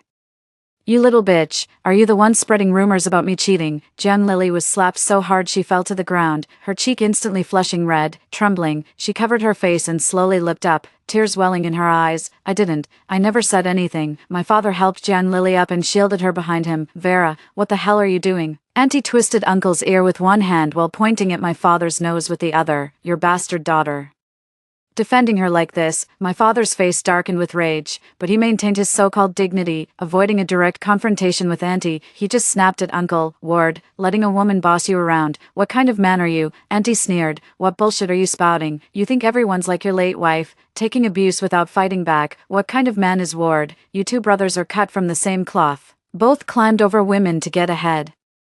You're just better at pretending. Don't think your dirty secrets died with your wife, spreading rumors about me. You've got a death wish. Jen Lily trembled behind my dad, still managing to throw shade internally. No wonder she gets along with the main villain. She's clearly no saint either. Oh no, would Uncle really sacrifice me as a scapegoat? Sniff, I really didn't say anything. No, Uncle would never do that. He's such a good person. I should trust him. You've truly mastered the art of emotional manipulation. After all, John Lily genuinely made my dad a fortune. Rumor has it he cleared at least 100 million from this gold futures trade. Would he really lose trust in her over such a trivial matter? Impossible. Under my dad's protection, my aunt couldn't lay a finger on her in the end. She just cursed my father out before dragging my uncle away. She never gave me away till the very end. My aunt's solid like that. Not just that, she even threw in a bonus gift for me. Baron, how did my mother really die? My mother passed away from illness when I was 5. That's my earliest memory. After that, I lived with my grandparents. My grandparents spoiled me rotten, which shaped my rebellious nature. It wasn't until 3rd grade that my father finally took me in to live with him. I'd always believed my mother's death was just an accident. Never questioned it. But it wasn't until I visited my grandparents that day that I realized none of this was accidental. 11. My grandparents would never tell me the truth. My mother discovered my father's affair during her postpartum confinement after giving birth to me. He was keeping another woman. The shock and postpartum depression took such a toll on her health that she never fully recovered. My father claimed to have ended his affair, but kept using work as an excuse to neglect my mother. By then his business was thriving, he no longer needed Mom and practically wished her dead to seize her shares. What's more, my grandparents revealed something else to me. Before her death, Mom willed her 30% company shares exclusively to me with explicit instructions against transfer to others, while leaving her real estate and vehicles to my brother. Everyone in our family knew about this will except me. My mother even had the will notarized, but the will's whereabouts remain unknown to this day. So I still haven't inherited the estate. All these years, whenever I mentioned visiting my grandfather's house, my father would always come along. I used to think he was worried about me, but now I see it wasn't me he was concerned about. It was my knowledge of this will's existence. No wonder. I remember after Dad brought me home, he kept asking if Mom had given me anything special, those years he left me at Grandma's. He must have been searching for that will. Only brought me back when he couldn't find it. On my father's birthday, I returned. Nobody knew I'd been staying at Grandpa's place these days. His whole world revolves around John Lily now. He wouldn't even notice whether I'm home or not. That day, Jade showed up after being away for so long, looking noticeably worn out. The moment I saw her arrive with my brother, my heart skipped a beat. I just knew something was off. So I took the initiative to pull Jade aside for a private chat. My fears came true after all. My father willingly let John Lily manipulate him for personal gain. 12. What about my brother then? Was the marriage really called off just because Jade appeared to be cheating? Clearly not. Nora, have you noticed lately? Jade hesitated before whispering under my encouragement. Has there been another woman around your brother? I kept my composure. What's wrong? I feel like your brother's become a different person. I can't quite put my finger on it. He's not nearly as attentive as before. Sometimes I wonder if he ever really loved me at all. Besides your gut feeling, I pressed. Was there anything specific that made you think he was acting strange? Jade said. Remember when we ran into that old classmate of mine while shopping? I told you how he had a crush on me in school. But I wasn't interested. You even warned me to stay away from him. One day, I caught your brother looking through my phone. When I checked, it was a message from that guy inviting me to a class reunion. Knowing your brother, I expected him to be furious, but he didn't react at all when he saw the message. When I said I wouldn't go, he actually encouraged me to attend, but the moment I firmly refused, he suddenly got upset, left in the middle of dinner without even finishing his meal. So he actually bought John Lily's story hook, line and sinker. He genuinely believes Jade would cheat on him, but what she said next made me reconsider. Just the other day, I went to your place to see him. When I tried holding his hand to go shopping together, he freaked out and shoved me away, Jade said, visibly shaken. Why would he overreact like that in his own home? I shot an incredulous look at my brother. Was there someone else at our house that day? Jade shook her head. No. It was just your sister doing homework. That's why I held his hand. 13. Right at that moment, I looked up and saw my brother gently wiping food crumbs from young Jade's face, so it wasn't some spell cast by John Lily's inner voice. He was just a lust-driven scumbag all along. Come to think of it, how could he resist, facing John Lily's breathtaking beauty and future-seeing abilities daily, those doe eyes gazing at him with adoration while her heart overflowed with praise and worship? Just another scumbag cut from the same cloth as Dad. Why is it that our whole family's rotten, yet I'm the only villain in John Lily's book? You all want to climb over me. Keep dreaming. I didn't try to persuade Jade any further. All I could do was help her dodge the prophecy sword hanging over her head, but I couldn't stop my brother from changing his heart. The final choice had to be hers. I merely hinted at my brother's questionable attitude toward John Lily. Not long after, Jade told me she'd decided to break off the engagement with my brother. I confirmed their visiting schedule in advance and made preparations accordingly. On the day of breaking off the engagement, Jade's parents accompanied her. According to tradition, the gifts exchanged during the betrothal had to be returned. Given their ongoing business ties, Jade's parents maintained a frosty demeanor toward my brother and John Lily, but were more diplomatic with my father, citing incompatibility as the reason. Just as the discussion between both parties was nearing its conclusion, John Lily's troublesome relative showed up. Naturally, I was the one who invited them. 14. I've been wondering why John Lily would choose to leave with my father despite knowing I'm the villain. Turns out I'm just some brainless antagonist from a third-rate romance novel, while her relatives are all primetime drama experts at full-scale family feuds. And my father, a man who only cares about profit, why would he willingly bring such trouble home? Naturally, it's because John Lily inherited a fortune from her parents. After Uncle John's tragic death, that pack of vultures from the Jiang family had been sharpening their claws to fight over the inheritance. Without my father's protection, John Lily would have been devoured alive by those relatives long ago. In my past life, they never showed up even when I got locked away in the mental institution. Who knows if my father pulled some strings behind the scenes, or if they only came sniffing around after I was gone. When these gold-digging relatives got wind of the inside story I deliberately leaked, about Jiang family adopting Lily just to groom her relationship with Evan and swallow up the entire Jiang fortune, and then witnessed Evan breaking off his engagement with their own eyes, how could they possibly doubt it? Even Uncle and Aunt Shu were convinced, not just them. Our household became quite the spectacle for a while. It took the police arriving to finally free my father and the others. 15. My father, who always prized propriety, was left utterly disheveled. Young Lily clearly hadn't anticipated this scenario. How could her delicate, Willa-like physique endure such torment from these people, bruised purple and red from the pinching? She wept with even more raw anguish than when her aunt had beaten her. The farce ended temporarily when my father swore before the entire Jiang family that he'd adopted Jiang Lily with pure intentions, and that Evan could never harbor any improper feelings for her. But this was far from enough. Those 10 years in the mental institution weren't just my past life's ending. If I let Jiang Lily stay in our house this time around, the day my father becomes the richest man through her, my fate will be far worse than before, so I have to win this, with my instigation. The Jiang family plunged into months of inheritance battles until the court redistributed Uncle Jiang's estate according to inheritance laws. Every last Jiang, down to the family dog, got their cut of the pie. Jiang Lily's assets have taken a massive hit. Apart from her looks, what she can offer my brother now pales in comparison to Jade. As for the ability to foresee the future, our father controls everything. He can only scavenge for scraps left behind, without the Shi family's backing. His position in the conglomerate isn't as cushy as before. In his past life, after breaking off the engagement with Jade, he probably had his eyes on Jiang Lily's fortune. That's why he could play the long game with such composure. This time around, I've already stripped away a significant portion of his hidden advantages. His growing panic is evident as he's begun probing, both overtly and covertly, about whether Mom left me anything special. I'm sorely tempted to ask him, do you really think the company would still have a place for you even if you found that special thing? Since I haven't managed to locate Mom's will, I've been biding my time, collecting the female lead's occasional emotional leaks while focusing on the impending college entrance exams. Throughout these 3 years, not a single day passed where I slacked off academically, even while locked in battle with the female lead. After literally dying once, how could studying possibly compare to the decade I spent being treated as mentally ill? I treasure the second chance deeply. Arthur's gone from being wary of me to completely letting his guard down. Who'd have thought that after Rebirth, the one person immune to the plot's control would be a complete stranger with no blood ties to me? No surprise the top students got brains, the kids sharp as a tack. Never expected this special thing to arrive in such a surprising yet perfectly reasonable way. On my 18th birthday, the last break before the college entrance exams, today would be followed by visiting the test site tomorrow, and the exams themselves the day after. This time, I chose to return to Grandma's house. The Yin household had long ceased to be a place I could call home, true to Jiang Lily's description as the male lead.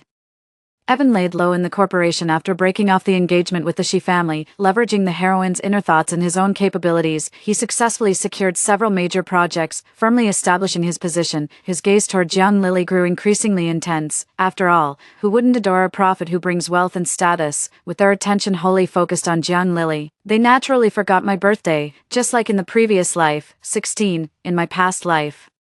The reason I completely lost control and lashed out at Jiang Lily without warning was precisely because on my birthday, I'd been desperately hoping my father and brother would remember me again. Yet not only did none of them realize it was my birthday, they took Jiang Lily out alone to pray for blessings, wishing her success in the college entrance exams. This lifetime, they didn't take me either, perhaps in their eyes. As an academic failure, I shouldn't even have the right to take those exams.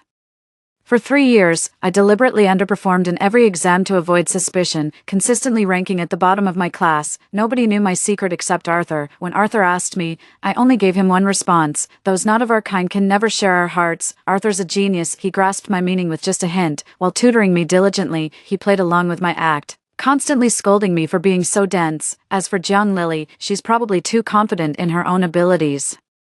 To this day she hasn't suspected a thing, completely obsessed with Evan morning till night. After all, she's the protagonist with golden fingers. When we arrived at Grandma's place, she prepared a whole table full of delicious dishes for me. They celebrated a wonderful birthday with me. Even though they knew I struggled academically, they still reminded me to stay calm during exams, not to leave any questions blank, and to do my best. During dinner, I received a call from a stranger claiming to have been entrusted by my late mother to deliver a gift to me. I had a hunch this must be that will, but upon arrival, I discovered not just the will, there was also an entire set of priceless jewelry. Nora, I was your mother's close friend. She entrusted me to personally deliver this coming-of-age gift to you, said it was an early dowry prepared in advance. Tears had already streamed down my face, so her love had never left me after all. Mom had everything planned out long ago to ensure this precious gift would reach me and fulfill its purpose. Had Jiang Lily not appeared, I would have grown up safely under Mom's protection and eventually become a responsible adult. It just came back to me. On this day in my past life, they went to the temple for blessings but returned unusually early. Looking back now, in that previous life I never knew about this will in advance. Nor did I visit Grandma's house.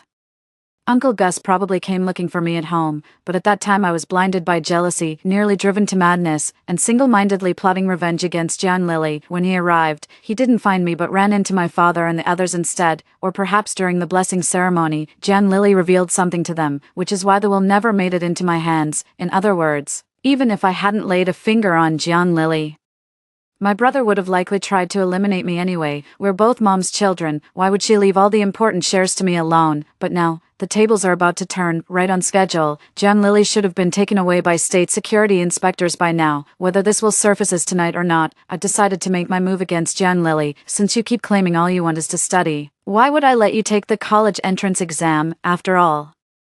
I'm the notorious villain in your story. For 3 years, I've been wearing a hidden camera. Every confession John Lilly made and everyone's reactions were recorded. Every word she said was meticulously documented with timestamps, filled an entire notebook with records. My testimony alone wouldn't hold up, but with Arthur as witness, that very evening, Arthur and I were summoned. Baron and Evan came along too. Though those two had no idea what was going on, NSA agents borrowed police credentials, claiming John Lilly was connected to a homicide case and needed to be taken in for questioning. Since she was still a minor, they allowed 2 guardians to accompany her. Little did they know, Arthur and I were in adjacent observation rooms on either side of their interrogation chamber. 17. Surveillance personnel kept close watch on both Arthur and me, with Baron and Evan present. John Lilly's inner monologue never stopped. While answering the interrogators' questions, she kept mentally communicating with the 2 men. Both Arthur and I had pens and paper ready, jotting down every thought we overheard. 30 minutes later, the staff collected our written records and left. No surprise, the answers were practically carbon copies. John Lilly's inner monologue also included complaints about the national security agents, something neither Arthur nor I could have anticipated. This recording serves as proof that she possesses supernatural abilities.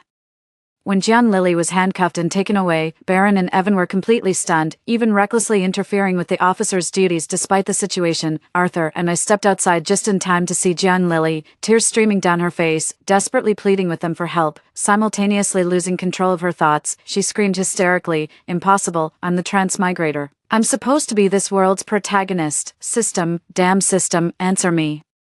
Why is this happening? How could they be from national security?" I watched their charade coldly, and only when John Lilly noticed me did I speak up. "Dad, brother, cut the act. Can't you hear her thoughts too? You've known all along she isn't the real John Lilly. What's this performance for now? After all these years profiting off her, haven't you made enough?" The truth dawned on John Lilly instantly, with a look of horror. They stared at me. "Impossible, how could you hear that?" Seeing the situation spiral out of control, Baron gave up on rescuing the heroine and just stubbornly insisted, "I don't know what you're talking about." 18. Evan also snapped back to reality. "I don't understand what you mean." A pair of sleek silver handcuffs suddenly clamped onto their wrists. "Gentlemen, you're under arrest for harboring interdimensional terrorists and profiteering. Come with me."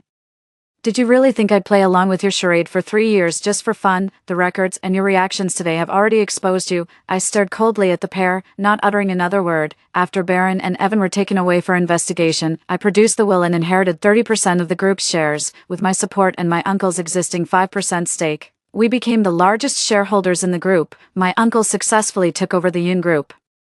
The company only existed because of my mother's investment in the first place. Now that it's back in our family's hands, it's simply returning to its rightful owners. The verdict came swiftly, but the truth remained classified. Only Arthur and I knew the full story. Baron and Evan were convicted of harboring spies and sent straight to prison. As for John Lilly, their explanation was deliberately vague. My guess, she was probably hauled off for some twisted experiment. As for me, I got into a decent university and began experiencing college life in ways my past self never could. Everything finally fell into place. Story 2. Since early June, Aurora kept dreaming about global cooling, with sudden snowstorms occurring everywhere. The 2 of us, without food or warm clothing, were trapped and perished in a rented room in an urban village. I didn't take it seriously because we live in Binhai City, a subtropical area in the south where winter barely arrives. People can still wear short sleeves in November. Such a place could never experience snow disasters. But after she woke from her 4th nightmare, the events preceding the disaster in her dreams began unfolding exactly as she had dreamed, without a single discrepancy. The apocalypse is truly coming. At a little past 5 in the morning, the bustling city had yet to awaken, beneath the high rises of the urban village. Only a handful of breakfast stalls were lit in the dim, narrow alleyways. Dragging my suitcase behind me, I turned familiar corners like a rat patrolling its territory in the sewers. I stopped in front of the building where I rented my room and looked up. The protruding security grills from adjacent buildings seemed to clasp each other tightly, blocking out the sky, as if dawn would never come. A few drops of water fell from upstairs, landing on the portrait of my mother that I held in my hands. They were just condensation from the air conditioner, not the tears of gods. If deities truly existed in this world, why would they let my mother fall before the dawn? My name is Maeve, one of many working-class people in Binhai City. I have a father who embodies numerous flaws: alcoholism, womanizing, infidelity, domestic violence, and a preference for sons over daughters. After my parents divorced, I lived with my mother. She worked multiple jobs in our small town just to sustain our lives. Later, I worked hard to leave the town behind, getting into a university in Binhai City. After graduation, I diligently worked overtime, saving every penny. I was always the last to leave the office each day, and now I've finally managed to save up a small nest egg. Last month, I was offered a promotion with a significant pay raise, just as I was about to share the good news with my mother. She passed away unexpectedly in a car accident. I opened the iron gate of our rented apartment. After graduating from university, I rented this small one-bedroom unit in a coastal urban village with my best friend Aurora. Aurora was my high school dorm mate. When she was 15, both her parents died in a factory accident. The compensation money was divided among relatives, forcing her to work while studying. She got into the same university as me and stayed in the coastal city after graduation. So we became roommates. My bed was placed in the living room. It wasn't time for work yet, and Aurora was still fast asleep in her room. I sat quietly on my bed for a while when suddenly the snoring stopped. Aurora woke up screaming from her dream. No. I pushed open the door. "Did you have another nightmare?" Aurora said with a mournful face. "Maeve, I dreamed again that we froze to death." She had told me about this dream on WeChat when I went home for my mother's funeral. She kept dreaming every few days about global cooling, roads blocked by heavy snow, and the two of us starving and freezing to death in our rented apartment. Aurora, still frightened, wrapped herself tightly in the blanket. "They say things don't happen more than 3 times, but this is the 4th time. Do you think it could be real? Before you forget, write down all the details of your dream." I absent-mindedly handed her paper and pen. "If the events leading up to the disaster in your dream come true, then it might be real. Otherwise, it's just an illusion caused by our air conditioner being set too low." I thought to myself that Binhai City is clearly a subtropical city. If snow were to fall anywhere, it would never be Binhai's turn, let alone a snow disaster. Famous male star was crowned Duke of Duan by netizens after his new TV drama aired, while his girlfriend Miss Sienna was titled Duchess of Duan. I read Aurora's note aloud. "What kind of nonsense is this? The landlord waived 1 month's rent for us. That's even more ridiculous. That penny pincher would haggle over every kilowatt of electricity and every ton of water. How could he possibly waive our rent?" I comforted Aurora, telling her not to overthink things. She lay back down but kept tossing and turning, unable to sleep. When the time came, she simply washed up and left for work. I quit my job before returning to my hometown, and could only lie in bed scrolling through my phone aimlessly. By evening, I couldn't be bothered to cook, so I went downstairs and bought 2 portions of braised pork trotter rice. Aurora surprisingly didn't work overtime today and came home early to lounge around. As we were eating while watching Empresses in the Palace, a notification suddenly popped up on my phone. It was a message from our landlord in the rental group, saying they'd won the dragon boat race against the neighboring village and decided to waive 1 month's rent for all tenants. Hooray! "We can save so much money again," Aurora cheered. I teased that despite the landlord working out and dieting for 2 years, he still only had one visible ab muscle, yet somehow managed to win as a first-time substitute paddler. "Wait, what did Aurora dream about this morning?" I looked at her, her expression shifting from joy to terror. The landlord actually pulled feathers from an iron rooster, waived our rent. So then, I opened Weibo. The top trending topic was Vivi the Duke of Duan. I took out the note Aurora wrote. "It's the evening of the 6th now, and according to the dream's timeline, the blizzard would start on the morning of the 8th. Binhai's transportation would be paralyzed before long. We're running out of time. What should we do? Should we stock up on some food?" "No." I looked around. "We should move first. This less than 20 square meter apartment can barely fit our clothes, and the landlord won't allow us to modify the place. Burning coal for heating here would be no different from committing suicide." I opened my phone. When I was saving money hard before, I always enjoyed browsing real estate apps, fantasizing about life after moving in, so I was quite familiar with the local housing market. This one top floor with a terrace on the 6th level, perfect for installing a stove with an exhaust pipe. The height means we don't need to worry about being buried by heavy snow, plus there's a forest park nearby that can serve as a fuel source. I was about to call the real estate agent when Aurora stopped me, but that was just my dream. If those two matching incidents were merely coincidences and the disaster doesn't come after we've prepared everything, then all the money we've painstakingly saved will be wasted. I stared silently at the balance in my bank account.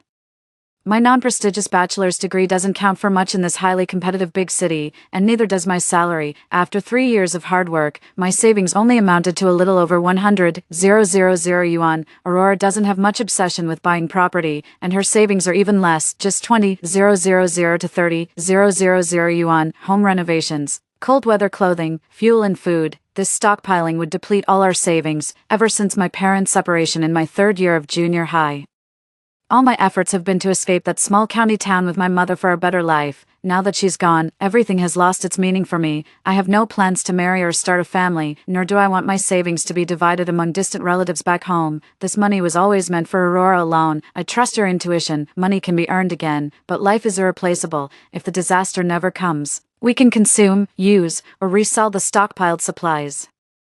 But if disaster strikes unprepared, we'll have no way out. I called the real estate agent. This apartment had been listed on the app for ages without being rented. The agent was eager to offload this hot potato, telling me to prepare the deposit plus 3 months' rent for immediate move-in tomorrow morning. I barely slept all night, making an extensive shopping list, ready to split up with Aurora at dawn to purchase supplies. Early the next morning, Aurora went to the market to buy meat and fresh produce, while I went to sign the rental contract and arrange for house renovations. The property is located in the suburbs of Binhai City, surrounded by beautiful natural scenery with mountains, the sea, and Binhai's largest golf course. Many wealthy people bought homes here because they enjoy weekend getaways. However, it's too far from the city center, so the occupancy rate in the community is quite low.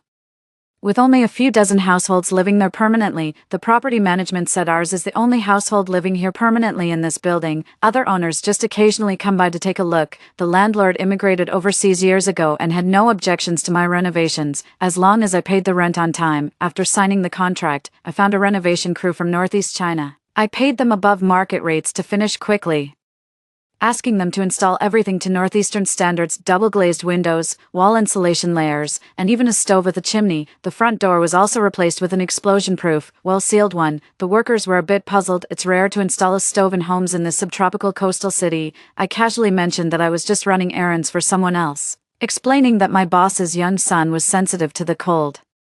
The boy constantly watches white noise videos and particularly enjoys the sound of a crackling fire, insisting on having one installed at home no matter what. The technician laughed and said it was clearly a case of having too much money to burn. However, he warned that burning coal indoors requires caution against carbon monoxide poisoning. I completely agreed and bought several high-sensitivity, battery-operated carbon monoxide detectors from him. At noon, Aurora returned with freshly purchased meat and vegetables. We had a simple lunch together before continuing our afternoon shopping for fuel and daily necessities. In the afternoon, Aurora went to the wholesale market to buy fuel and a generator. Meanwhile, I visited a major sporting goods store to purchase top-quality windbreakers, down jackets, as well as compact tents and cold-weather sleeping bags. Hello. Is this piece of clothing also yours? This size might be a bit small for you. I froze for a moment. With Mom gone, there was no one left who would wear excess-sized clothes. Sorry, I took the wrong one. After buying clothes, I went to the supermarket to stock up on seasonings, large quantities of chocolate, instant noodles, canned food, oil, flour, vacuum-packed rice and beans, sausages, and various dried goods with long shelf lives. I also grabbed several boxes of self-heating rice meals, just in case we ran out of fuel. They could keep us going for a while. No need to hoard large amounts of water. As long as you have fuel, you can melt snow and ice. Just stock up on extra water purification tablets. Also store some hard liquor like vodka. Drinking it can help warm your body. Passing by a store selling insulated bottles, I grabbed a few higher-priced thermal food jars. Also took several down quilts and thick warm blankets. Need to replace the cotton bedding at home with fleece covers so it won't feel icy when lying down. Bought some electric blankets and heaters too, can use them before power goes out. For daily necessities, hot showers consume too much fuel, so we'll probably have to just wipe ourselves with wet towels. Got some sulfur soap for killing insect mites, selenium sulfide shampoo, and alcohol wipes for when long periods without washing make skin scalp itchy. Stock toilet paper for 2 years. Also bought bidet attachments similar to nasal irrigators. These can hold warm water for cleaning private areas to prevent infections. To save money, I've long used menstrual cups during periods, and bought several new backups. They're reusable for 5 to 10 years with denture cleaning tablets or steam sterilization, but they require some skill. Aurora couldn't get used to them, so I prepared tampons according to her preference. MD. The tampons at the supermarket are way more expensive than online, but there's no time to order them now.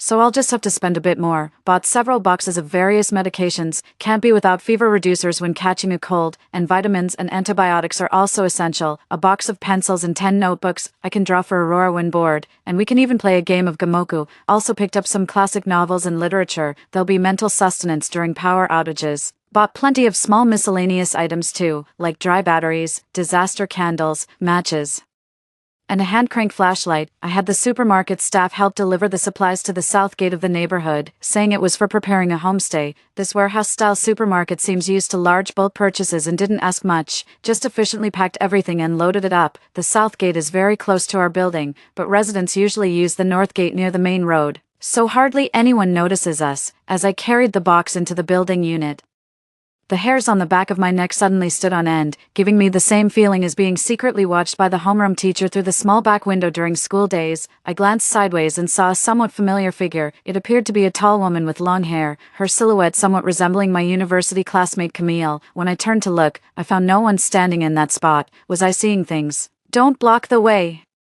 There's still a lot of stuff waiting to be moved in, Aurora said as she dragged in a sack of honeycomb briquettes. When you came in just now, did you see anyone outside? I thought I saw someone standing there, but when I looked again they were gone. I asked her while walking toward the elevator. No, don't scare me like this late at night. Aurora looked at me puzzled. Could it be because you haven't been sleeping well these past few days? Maybe you're just seeing things.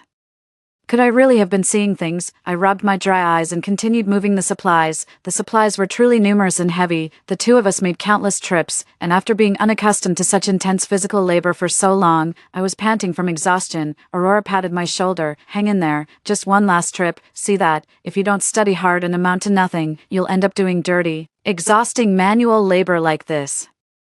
A passing auntie pointed at us while lecturing. She wore slippers and loose house clothes, leading a little girl, probably a resident out for an evening stroll in the compound. Aurora and I exchanged glances. We had been hauling coal all this time, both covered in dust and grime, our clothes reeking of sweat. The auntie gave us a disdainful look. Get lost. Don't dirty our clothes with your touch. Aurora was about to confront them when I quickly pulled her back. Now wasn't the time to stir up trouble. Aurora rolled her eyes dramatically and stormed into the apartment building, fuming. By the time we got home, we were too exhausted to tidy up, leaving everything piled in the living room. Dinner was instant noodles with ham and eggs. After eating, we lay on the couch for quite a while before finally recovering. Aurora said she wanted to take a nice, relaxing hot bath. I took out my phone and checked various apps, but there were no reports about the snowstorm online yet. The temperature on the weather app was only 2 degrees lower than yesterday. I walked out onto the large terrace on the duplex second floor. The wind tonight did feel chillier than usual, but would there really be a snowstorm? I tossed and turned all night. When I got up the next morning, I shivered from the cold as soon as I left the warmth of the blankets. The temperature had dropped from 28 degrees yesterday to just 10 degrees, and the sky outside was gloomy. Weren't you supposed to deliver it first thing this morning? Aurora was on the phone in the living room. You haven't even left yet. You promised it would definitely arrive by 7 a.m. When Aurora went to buy honeycomb coal yesterday afternoon, the boss said she came too late and this was all that remained. He charged us a hefty rush fee, promising to deliver the second batch first thing this morning. Aurora argued with him and hung up the phone. He said he's setting off now and should arrive around 8 o'clock. I'm a bit worried. This batch of coal is about 1/3 of my planned fuel reserves. If anything goes wrong, our survival time could be significantly reduced. After breakfast, Aurora started organizing the purchase supplies while I went downstairs to wait for the coal delivery truck at the south gate. By 8 o'clock, the temperature had dropped to 7 degrees, but the coal truck still hadn't arrived on time. I called the boss again, and he said the delivery was on its way and would arrive shortly. Get out, all of you, get out. A middle-aged man with a beer belly chased a mother and daughter out of the small courtyard on the first floor. You shameless bastard, you've got some vixen on the side and now you're abandoning your wife and child. The aunt shouted at the middle-aged man at the top of her lungs. Ha, isn't that the same aunt who called me and Aurora good-for-nothings yesterday? This is my damn house, and I'll let whoever I want live here. The HK hospital confirmed that Estelle is pregnant with my son, so of course I'm bringing her home to take good care of her. The little girl rushed forward and hugged his leg, begging her father not to drive her away, only to be slapped across the face. You worthless little burden, get out. You can hit me, but don't you dare hit my daughter.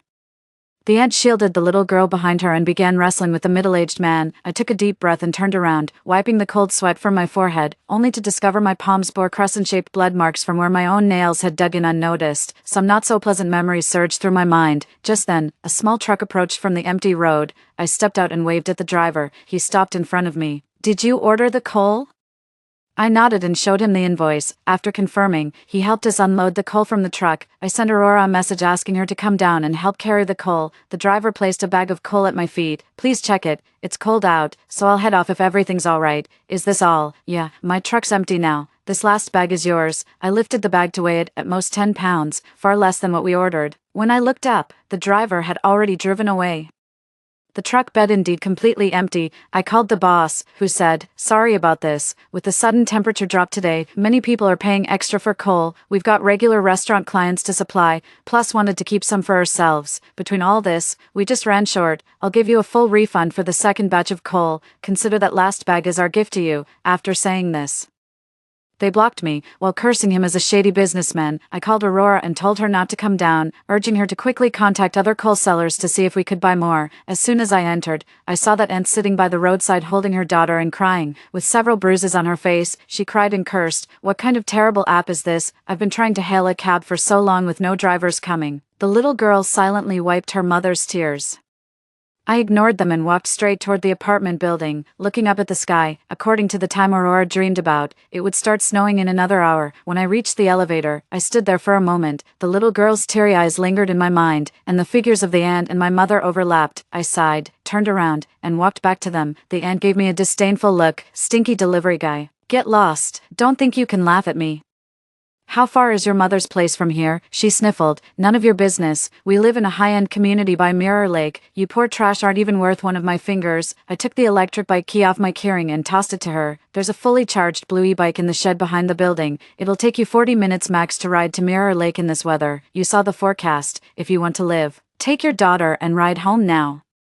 The aunt stood frozen staring at me, but her quick-witted daughter said "Thank you, sister," and pulled her toward the shed to find the bike. Back home, Aurora was frantic, calling every coal vendor she knew. The abnormal morning chill had made people stock up on fuel, and coal was already sold out everywhere. Even if available, deliveries couldn't reach us before the heavy snow. We rushed to a nearby supermarket and only managed to buy some solid alcohol fuel. I knew I shouldn't have bought from his place yesterday. Aurora stomped her foot angrily. He swore up and down it would arrive this morning, and several customers claimed his coal was the best. They must all be the shop owner's plants. Forget it. Let's just focus on organizing our supplies now. If we ration carefully, we can make them last longer. At 9:21 a.m., the first snowflake drifted down from the sky. Children in the neighborhood excitedly ran downstairs to see the snow, while adults sensed something amiss and rushed to nearby supermarkets to stock up on supplies. The duplex penthouse we rented was quite spacious with ample storage. The second floor had a large 60-square-meter terrace. By collecting and melting the accumulated snow there, we secured a freshwater source. The balcony still has a wind-solar hybrid power system left by the previous homeowner, though it probably won't generate much electricity during extreme weather. We tried to minimize electricity usage, relying mainly on coal for heating, while using power primarily for lighting and charging phones and radios. I've also purchased diesel and hand-crank generators as backups. There's an empty room on the second floor, perfect for storing raw meat and pickled vegetables, essentially a natural cold storage. I had the contractors replace the door between this room and the balcony with a blast-proof one like the main entrance, and reinforce the walls to prevent intruders from breaking in. Between the second-floor rooms and staircase, we installed heavy insulated doors to keep out the cold. The first floor has 3 bedrooms, 2 living rooms, and 2 bathrooms. I chose the smallest secondary bedroom to install a stove as our daily living space. Another bedroom is dedicated to fuel storage, equipped with fire extinguishers and smoke detectors. The remaining supplies are distributed throughout the living and dining areas. The master bedroom with an attached bathroom and small balcony is mainly used for waste management. Plastic packaging and stove ashes are neatly organized and stored in the room, taking up minimal space. All the meat I've stockpiled is boneless pork and beef. For vegetables, rice, and noodles, I cook only what I'll eat, saving leftovers for the next meal to minimize kitchen waste. Any remaining eggshells or fruit peels are directly thrown into the stove as fuel. Waste definitely can't be stored at home. After the bathroom water supply is cut off, I'll spread it on the small balcony to freeze, then crush it and scatter it downstairs during a blizzard. Tampons are also cut up and scattered downstairs. The main bedroom door has been replaced with a well-sealed one, so the smell shouldn't spread into the room in this weather. Aurora was silent for a moment.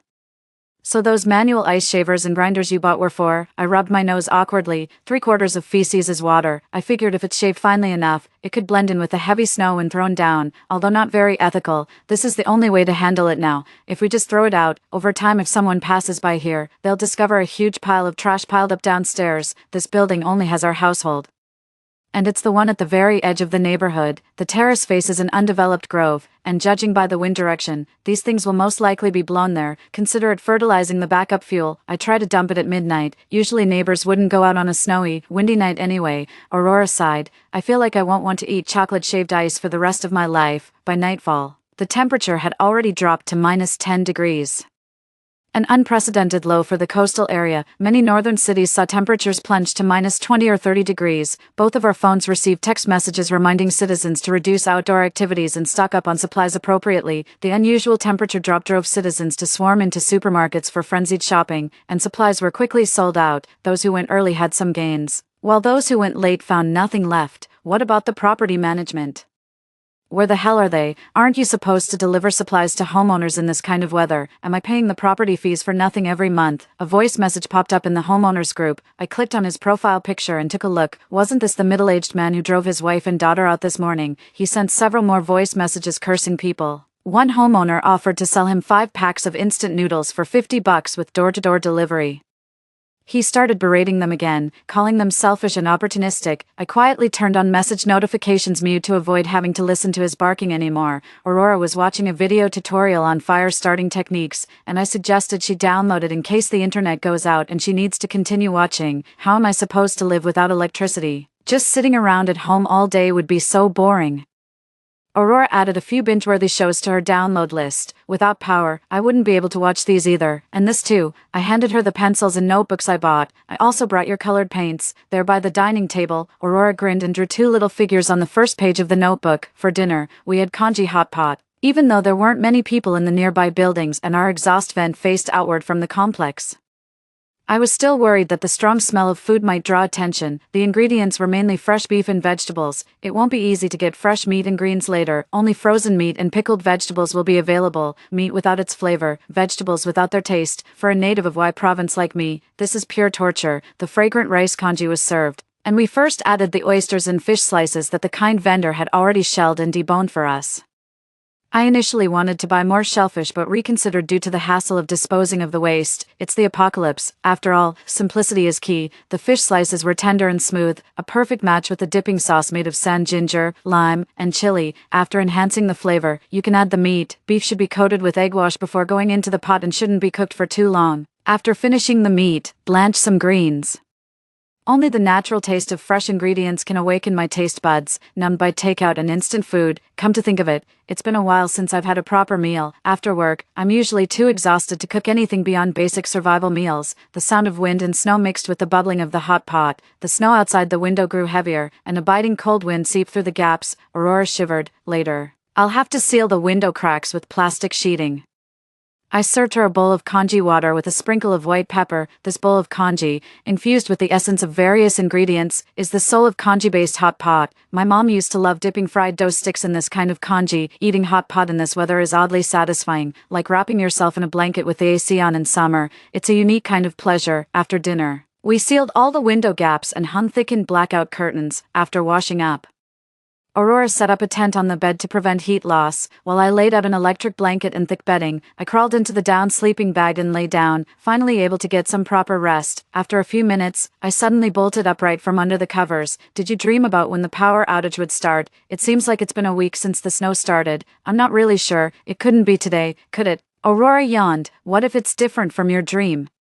If the power goes out and the temperature drops in the middle of the night, could we freeze to death in our sleep? Maeve, don't work yourself up like this. Aurora pushed me back down and casually picked up the alarm clock from the nightstand. Here's what we'll do. I'll set the alarm to check every 2 hours. Let's both get some proper rest today, and we can start taking turns keeping watch tomorrow. I massaged my sore shoulders and agreed to her suggestion. Aurora turned off the light, and I quickly fell asleep, waking several times during the night. Thankfully, the power stayed on. When the 8 a.m. alarm rang, the sky outside remained as dark as night. The snow was heavier than yesterday, and the temperature had dropped to -20 degrees Celsius. Relevant departments are striving to maintain the operation of power supply equipment, with countless maintenance workers still working outdoors in such weather. Several areas experienced power outages during the night, but they were repaired by dawn. The central government announced the activation of national grain reserves, but it's not easy to quickly deliver food to everyone's hands now. Breakfast was fried flour paste. Heat flour in a non-stick pan over low heat until it turns yellow, then remove. Transfer the cooked flour to a bowl, add brown sugar, pour in hot water, and stir well before eating. My mother used to make this snack for me when I was a child.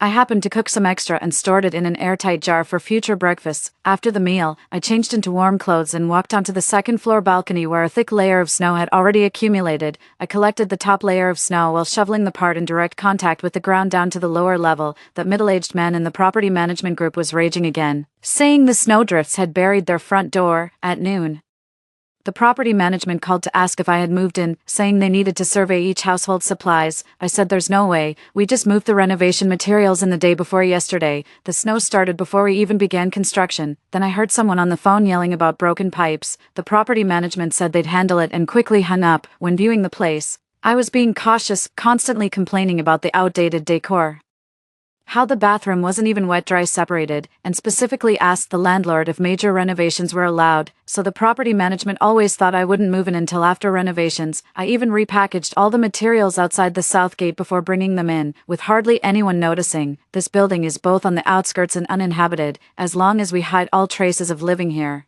no one will likely come again. Starting today, we'll gradually adjust our schedules. I'll sleep from 8 a.m. to 4 p.m., and Aurora will sleep from midnight to 8 a.m., ensuring there's always at least one person awake in the house at all times. This way we can prevent power outages at night, and after the complete blackout, someone will still need to tend to the stove fire. The temperature dropped rapidly, reaching -50 degrees within days. On the fourth day of the snow disaster, the residential water supply was cut off. On the sixth day, both internet and electricity collapsed one after another. The power briefly returned on the 8th night, only to fail again by the afternoon of the 10th day. Heavy snow blocked all roads, cutting the once bustling city into isolated islands. People could only remain trapped in their homes, consuming their resources without replenishment. After several days without power, I used a rechargeable hair clipper to give myself a buzz cut for easier daily cleaning. The shortest I'll go is a bob.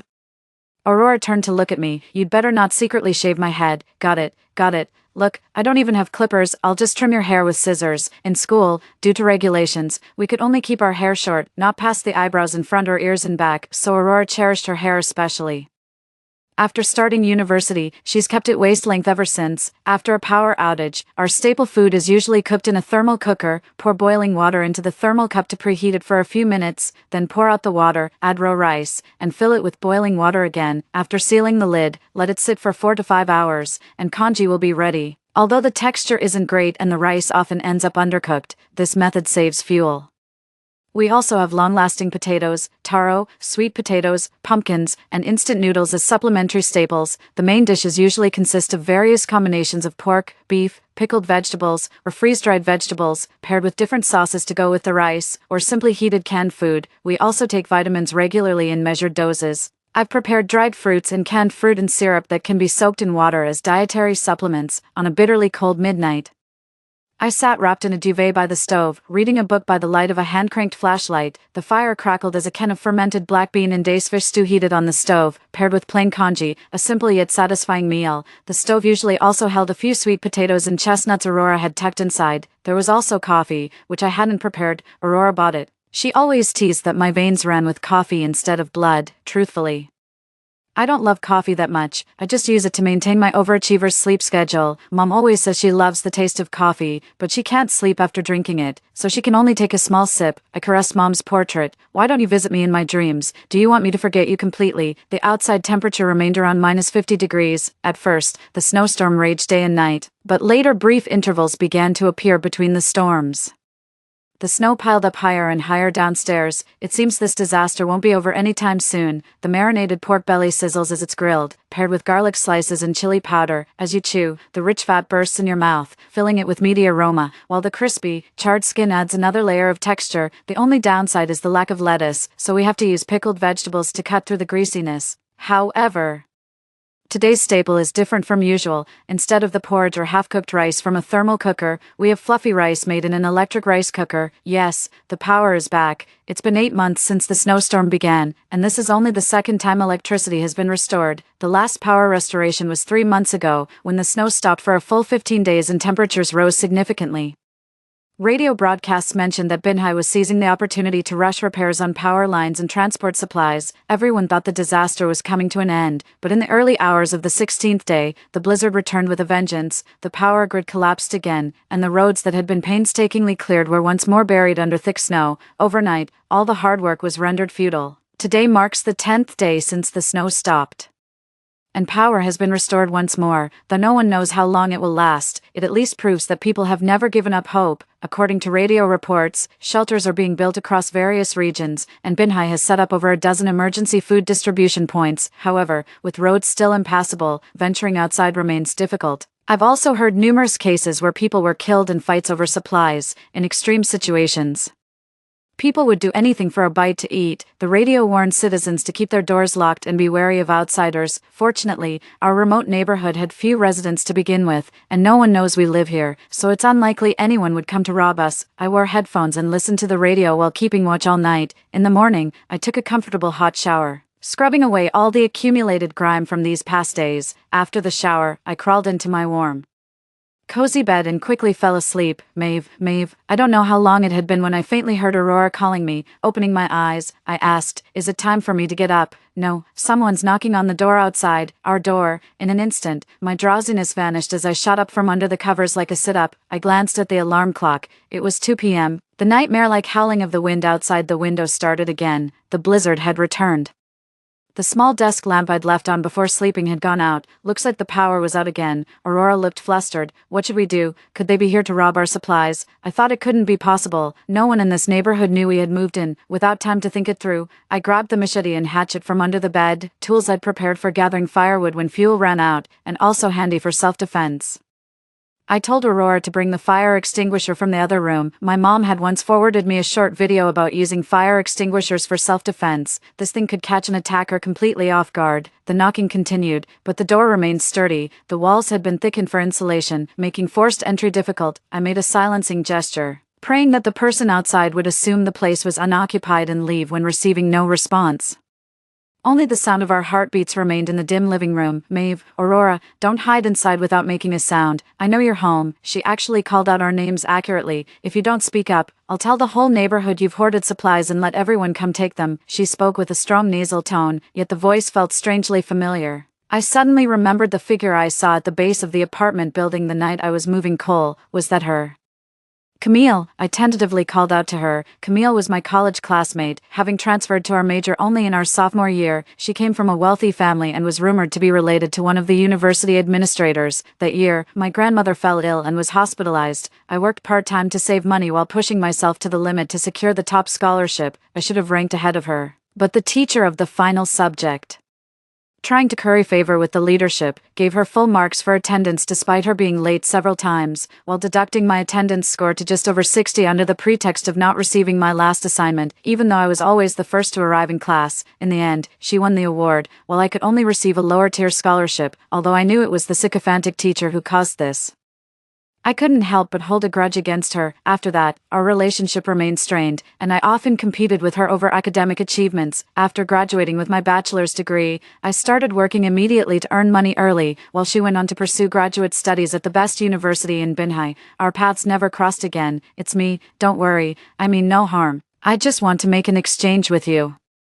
Camille said her family bought an apartment in this complex years ago, on the 4th floor of our building. Since it's close to one of her university's branch campuses, she occasionally stays here during holidays. She was the one who saw me at the building entrance that day. At first she found it strange seeing me hauling coal, but after the sudden temperature drop in Binhai overnight, she realized something was wrong and followed my example by stockpiling fuel. However, she didn't buy enough food and wanted to trade some coal for provisions. "Why are you here alone? Where are your parents?" Aurora asked suspiciously. "They were vacationing abroad, and I originally wanted to fly over to join them. I heard it's still quite warm there now, but unfortunately, the flight got cancelled." I said I needed to think about it. Coincidentally, I had just charged the video doorbell last night.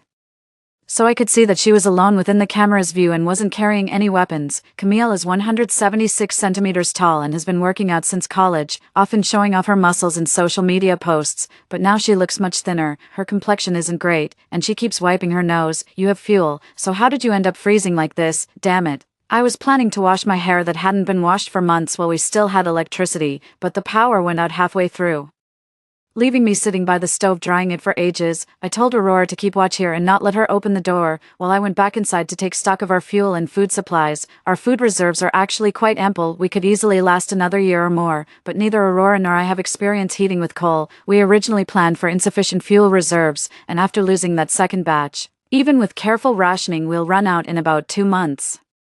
I'm preparing to trade Camille some frozen meat, pickled vegetables, and rice flour for 2 months' worth of fuel. She agreed immediately and raced home to move the fuel. I thought about it and packed some fever reducers and vitamins, adding a few packets of ginger tea to ward off the cold. Both of us were nervous during the exchange of supplies, even wearing masks and goggles left over from the pandemic. Aurora held the fire extinguisher while watching the surveillance feed. Afraid someone might ambush us in the hallway, I wielded an axe in one hand and used the other to quickly toss out the bag of packed food, then swiftly pulled in the large box of coal and shut the door. I took inventory. The coal was not only sufficient in weight but also of good quality, and it came with over a dozen packs of matches. Camille opened the bag and glanced inside, then looked up at the camera. Maeve, thank you. The snowstorm continued relentlessly, leaving only endless static on the radio. Who knows how many lives and efforts were reduced to ashes in this latest power outage. Every time the snow stops, we pray that the next storm will never come, but each time, the snow only stops for a day or two, serving no purpose other than making the temperature drop even lower. I swung the shovel, clearing excess snow from the roof and terrace down below. The accumulated snow piled up layer upon layer, forming dune-like shapes so bright they made it hard to keep your eyes open. I yearned desperately to see the sun, but the sky remains perpetually overcast. I've begun sleeping poorly, with countless thoughts raging in my mind. Even the ticking of the clock's second hand has become deafeningly loud. During dinner one evening, Aurora suddenly said to me, "How about we swap our rest periods? I feel like you haven't been quite yourself lately." Ha, really? These past few days, you've been waking up, moving all the piled coal from the spare bedroom downstairs to weigh it, then stacking it back up, repeating this 7 or 8 times in an afternoon. Same with the food supplies. You've practically worn the rice sack smooth from handling it so much. Normally at this time, you'd either be reading or pedaling the manual generator to charge the radio. Just look at how blackened your hands have become. I held out my hands, both palms stained pitch black, with coal dust packed under every fingernail. Before she pointed it out, I hadn't even realized how many times I'd repeated these actions, just compulsively driven by anxiety to keep verifying how long our supplies would last. You're always on night watch, awake either at midnight or dusk. Though there's no sun now, day and night still feel different. From now on I'll take the night shifts, and when we're both awake in the afternoon, don't stay silent. Chatting more will lift your spirits. Aurora looked at me with concern in her eyes. I used to be the calmest one, never showing anxious emotions like this before. I smiled bitterly. In less than a month at most, our fuel will run out. I used to think we could chop branches from the woods behind us for fuel, but now the snow has piled up to the 3rd floor. We can't even walk over there, let alone cut trees. If the snow never stops, we'll eventually be trapped here to die.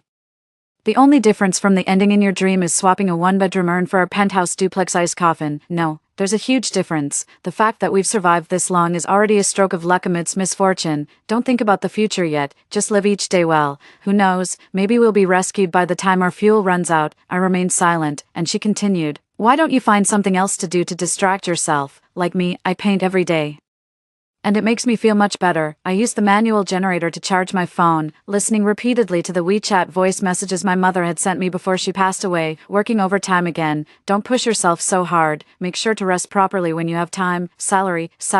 Is it really that important? Mom just wants you to be happy on your own. Haha, that outfit only looks good on you young people. Mom's getting old. Mom, I'll come to keep you company. A week later. The rare break in snowfall lasted until the 3rd day, with temperatures rising to over -30 degrees. Aurora said we should eat something nice to celebrate, so I opened 2 packs of self-heating hot pot that I usually can't bear to eat. The spicy aroma filled the entire room. It's been a long time since I had such strongly flavored food. I was so overwhelmed by the heat that I drank 3 glasses of water in a row. Aurora, what are you looking at? Come over and eat. Aurora was standing by the window looking downstairs. Doesn't that person look like Camille? I walked to the window and saw a person in a red ski jacket gliding towards us on skis, like a flame in the snow. She carried a large bundle of firewood on her back and wore a pair of oversized sunglasses. Couldn't see her face clearly, but judging by her figure, it must be her, I commented while eating. So brave to venture out in such deep snow. TSK. Why didn't I think of buying skis? If we went out now, we'd probably be buried alive in the snow. The person suddenly waved at us, confirming it was indeed Camille. Aurora waved back in response. Camille grinned widely, raising both hands to flash us a peace sign, then quite stylishly, tumbled into a snowdrift. My heart skipped a beat watching, but fortunately she quickly stood up while cursing loudly. She slid downstairs and slipped in through a window that had been broken by the wind. Shortly after she returned, there was a knock at our door. It's me, Camille. I need to borrow your rooftop. Aurora hesitated and looked at me. After checking the peephole to confirm there were no other people or weapons, I said, let her in. I still want to trade some fuel with her. I won't come in. These firewoods are for you. Camille patted the large bundle of firewood she had brought. The snow downstairs is so deep. How did you manage to get firewood? I took the firewood. It was quite a load, enough to last us several days. All the shorter trees in the neighborhood are buried. Luckily, there's still a pine forest near the park. I didn't even see a single bird along the way. While chopping, I almost got buried by the snow several times. Thank goodness I tied a sturdy lifeline to the thickest, tallest tree trunk before starting. The aroma of spicy hot pot still lingered in the air when I heard a few rumbling sounds. Camille embarrassedly rubbed her head. Would you like to come in and have some? Aurora suggested. Then I won't stand on ceremony. I have another piece of good news to share with you. Camille walked in with a smile. I warily closed the door. Better safe than sorry. If she had conspired with others to ambush us in the blind spot of the hallway, we'd both be done for. Camille wolfed down the food, coughing from choking. Cough, cough. It's been so long since I've had a full meal. How about we trade some supplies? I happen to have food here, and you've got fuel. I seized the moment to propose an exchange. No need, no need. Camille waved her hand. The fuel we've replenished this time is enough until we're rescued, and if I ration my food carefully, it'll last too. I'm just so hungry today because I had to make several trips back and forth carrying firewood, which really drained my energy. We can be rescued. Do you have news on that? Aurora exclaimed with joy. I finally managed to fix that broken satellite phone the night before last and got in touch with my parents. They pulled some strings and found out that meteorologists predict the snowstorm won't return after the current pause, and the disaster will end within half a month. Various departments have also started preparing rescue operations. That's why I said we need to use your rooftop. We have to create a conspicuous marker up there. Otherwise the helicopters won't know there are survivors here when they come. Are meteorologists reliable? I hesitated a bit. Reliable, that's our family's most solid connection. Plus, the government has already taken action. If nothing unexpected happens, we should have power back within a couple of days. They wouldn't start repairing power lines on the third day of the snowstorm without being absolutely certain. We began searching for materials to make an SOS signal. This fabric is quite vibrant in color, just a bit small. Camille pulled out several pieces of purple fabric from the bottom of the suitcase. I silently took the fabric, which was the leftover scraps from the custom cheapao I had made for my mother. Originally, that cheapao was meant to be my mother's birthday gift, but she passed away. When I returned to my hometown, I burned the cheapao for her, leaving only these few remnants. Such familiar patterns. Aurora stared at the fabric for a long time.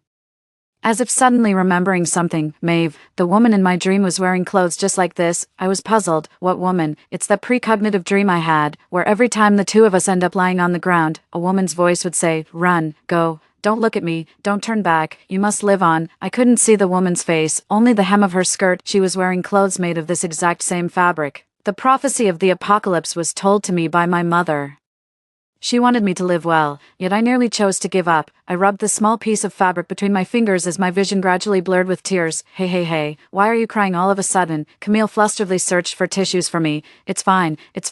Let's go out and make markers together. I think these will work perfectly. Aurora picked up some light-colored bedsheets and nudged Camille toward the stairs. Aurora patted my shoulder. If something's upsetting you, just let it out, don't keep it bottled up. Only my sobs remained in the room. They used red paint and fluorescent paint to write large SOS signs on both sides of the bedsheet, making it visible day and night. There happened to be a tall pole on the terrace, originally used to support the fan of a wind-solar hybrid power system. That power generation equipment had long been broken, so the pole became our flagpole. Camille went back after hanging the flag. And I gave her some pumpkins and chocolates in return. In the early hours of the next morning, snowflakes began to fall outside again. Fortunately, it wasn't the usual blizzard this time, lasting only a little over an hour before stopping. On the 5th day after the snow stopped, the power was finally restored. The temperature slowly rose to just over minus 30 degrees, and the snow accumulation downstairs seemed to have decreased slightly. The radio broadcast news that rescue operations had fully commenced. They would gradually dispatch helicopters to transport survivors to official bases, and all citizens were advised to stay alert. Aurora and I gathered and packed all the remaining food supplies at home, especially the chocolates and self-heating meals I had been reluctant to eat. These would remain precious resources for a long time to come. On the 22nd day after the snow stopped, Aurora and I roasted pumpkins at home. The small-sized kabocha squash had its central seeds scooped out with a spoon, was cut into small pieces, and roasted with a bit of salted butter on the stove, resulting in an exceptionally sweet, powdery, and glutinous taste. After the meal, as I was about to wash the pots and dishes on the patio using snow water, I suddenly heard the roar of a helicopter in the sky. Waving my arms and shouting downstairs, I yelled, "Aurora, Aurora, a helicopter is coming, we're saved." After confirming the pilot had seen me, I hurried downstairs to put on warm clothes and grabbed my pre-packed backpack. Aurora went to fetch Camille, and the three of us boarded the helicopter, safely reaching the shelter base. The base was already stocked with ample food and fuel. Lying on the bed in my small room, I felt an unprecedented sense of security. I finally dreamed of my mother. In the dream, I walked a long distance with her before smiling and saying goodbye. Binhai City's population plummeted by 80%. Only 5 people from our entire neighborhood survived. Besides our trio, the other 2 were a barbecue restaurant owner and a vendor specializing in slow-cooked soups, perfect for both fuel and ingredients. They had moved all their shop supplies home when the snow first started, thus surviving the disaster. After that, Binhai never experienced blizzards again. But severe floods emerged once the snow melted. After recuperating for a while, Aurora and I joined the rescue efforts alongside other survivors. In the train carriage heading north for relief work, I encountered Camille again. Camille sat down beside me, feeling somewhat uncomfortable. I shifted slightly away. "Now that transportation has been restored, why don't you go seek refuge with your parents?" "What's the point of taking refuge? I've been doing it for so long that I'm thoroughly sick of it." She paused, then added, "Maeve, I know we had some conflicts before, but now, we're both starting from scratch, with no differences in family background." Smiling, she extended her hand to me. "This time I want to compete with you fairly. Let's see who can save more people." Indeed, everything was starting from zero. I reached out and shook her hand. "I won't lose to you this time." The weather gradually returned to normal. Social order was restored, and reconstruction began on houses collapsed by heavy snow across regions, with power and water systems repaired to their original state. By the time the disaster had completely ended and I returned to the apartment allocated by Binhai Municipal Government, it was already summer of 2025. While changing clothes after showering, I was startled by the residual heat on my garments. Why were they so scalding hot? Opening the window, I saw the blazing sun outside and realized the clothes had been heated by the sunlight. When I turned on the faucet, the tap water came out warm too. As the exterior pipes had been baked by the sun, it felt like another era as I remembered every past summer being like this. This was how August should be. This was the true summer of Binhai. Only at this moment did I truly believe the disaster was finally over, that I had genuinely escaped from that year-long nightmare. Aurora walked in carrying numerous bags. She now lives right next door to me. "It's so hot, so hot. I bought lots of cold drinks. Come have some quickly." Aurora placed the plastic bags on the table, containing a large watermelon and several boxes of ice cream and popsicles. I pointed at the box of chocolate shaved ice. "Didn't you say you'd never eat this again for the rest of your life? Fuck off. That's all in the past. Don't bring up those disgusting memories of mine." "Yes. Everything is in the past now. The seasons no longer freeze in winter, time begins to flow, and all things will move forward, so will I."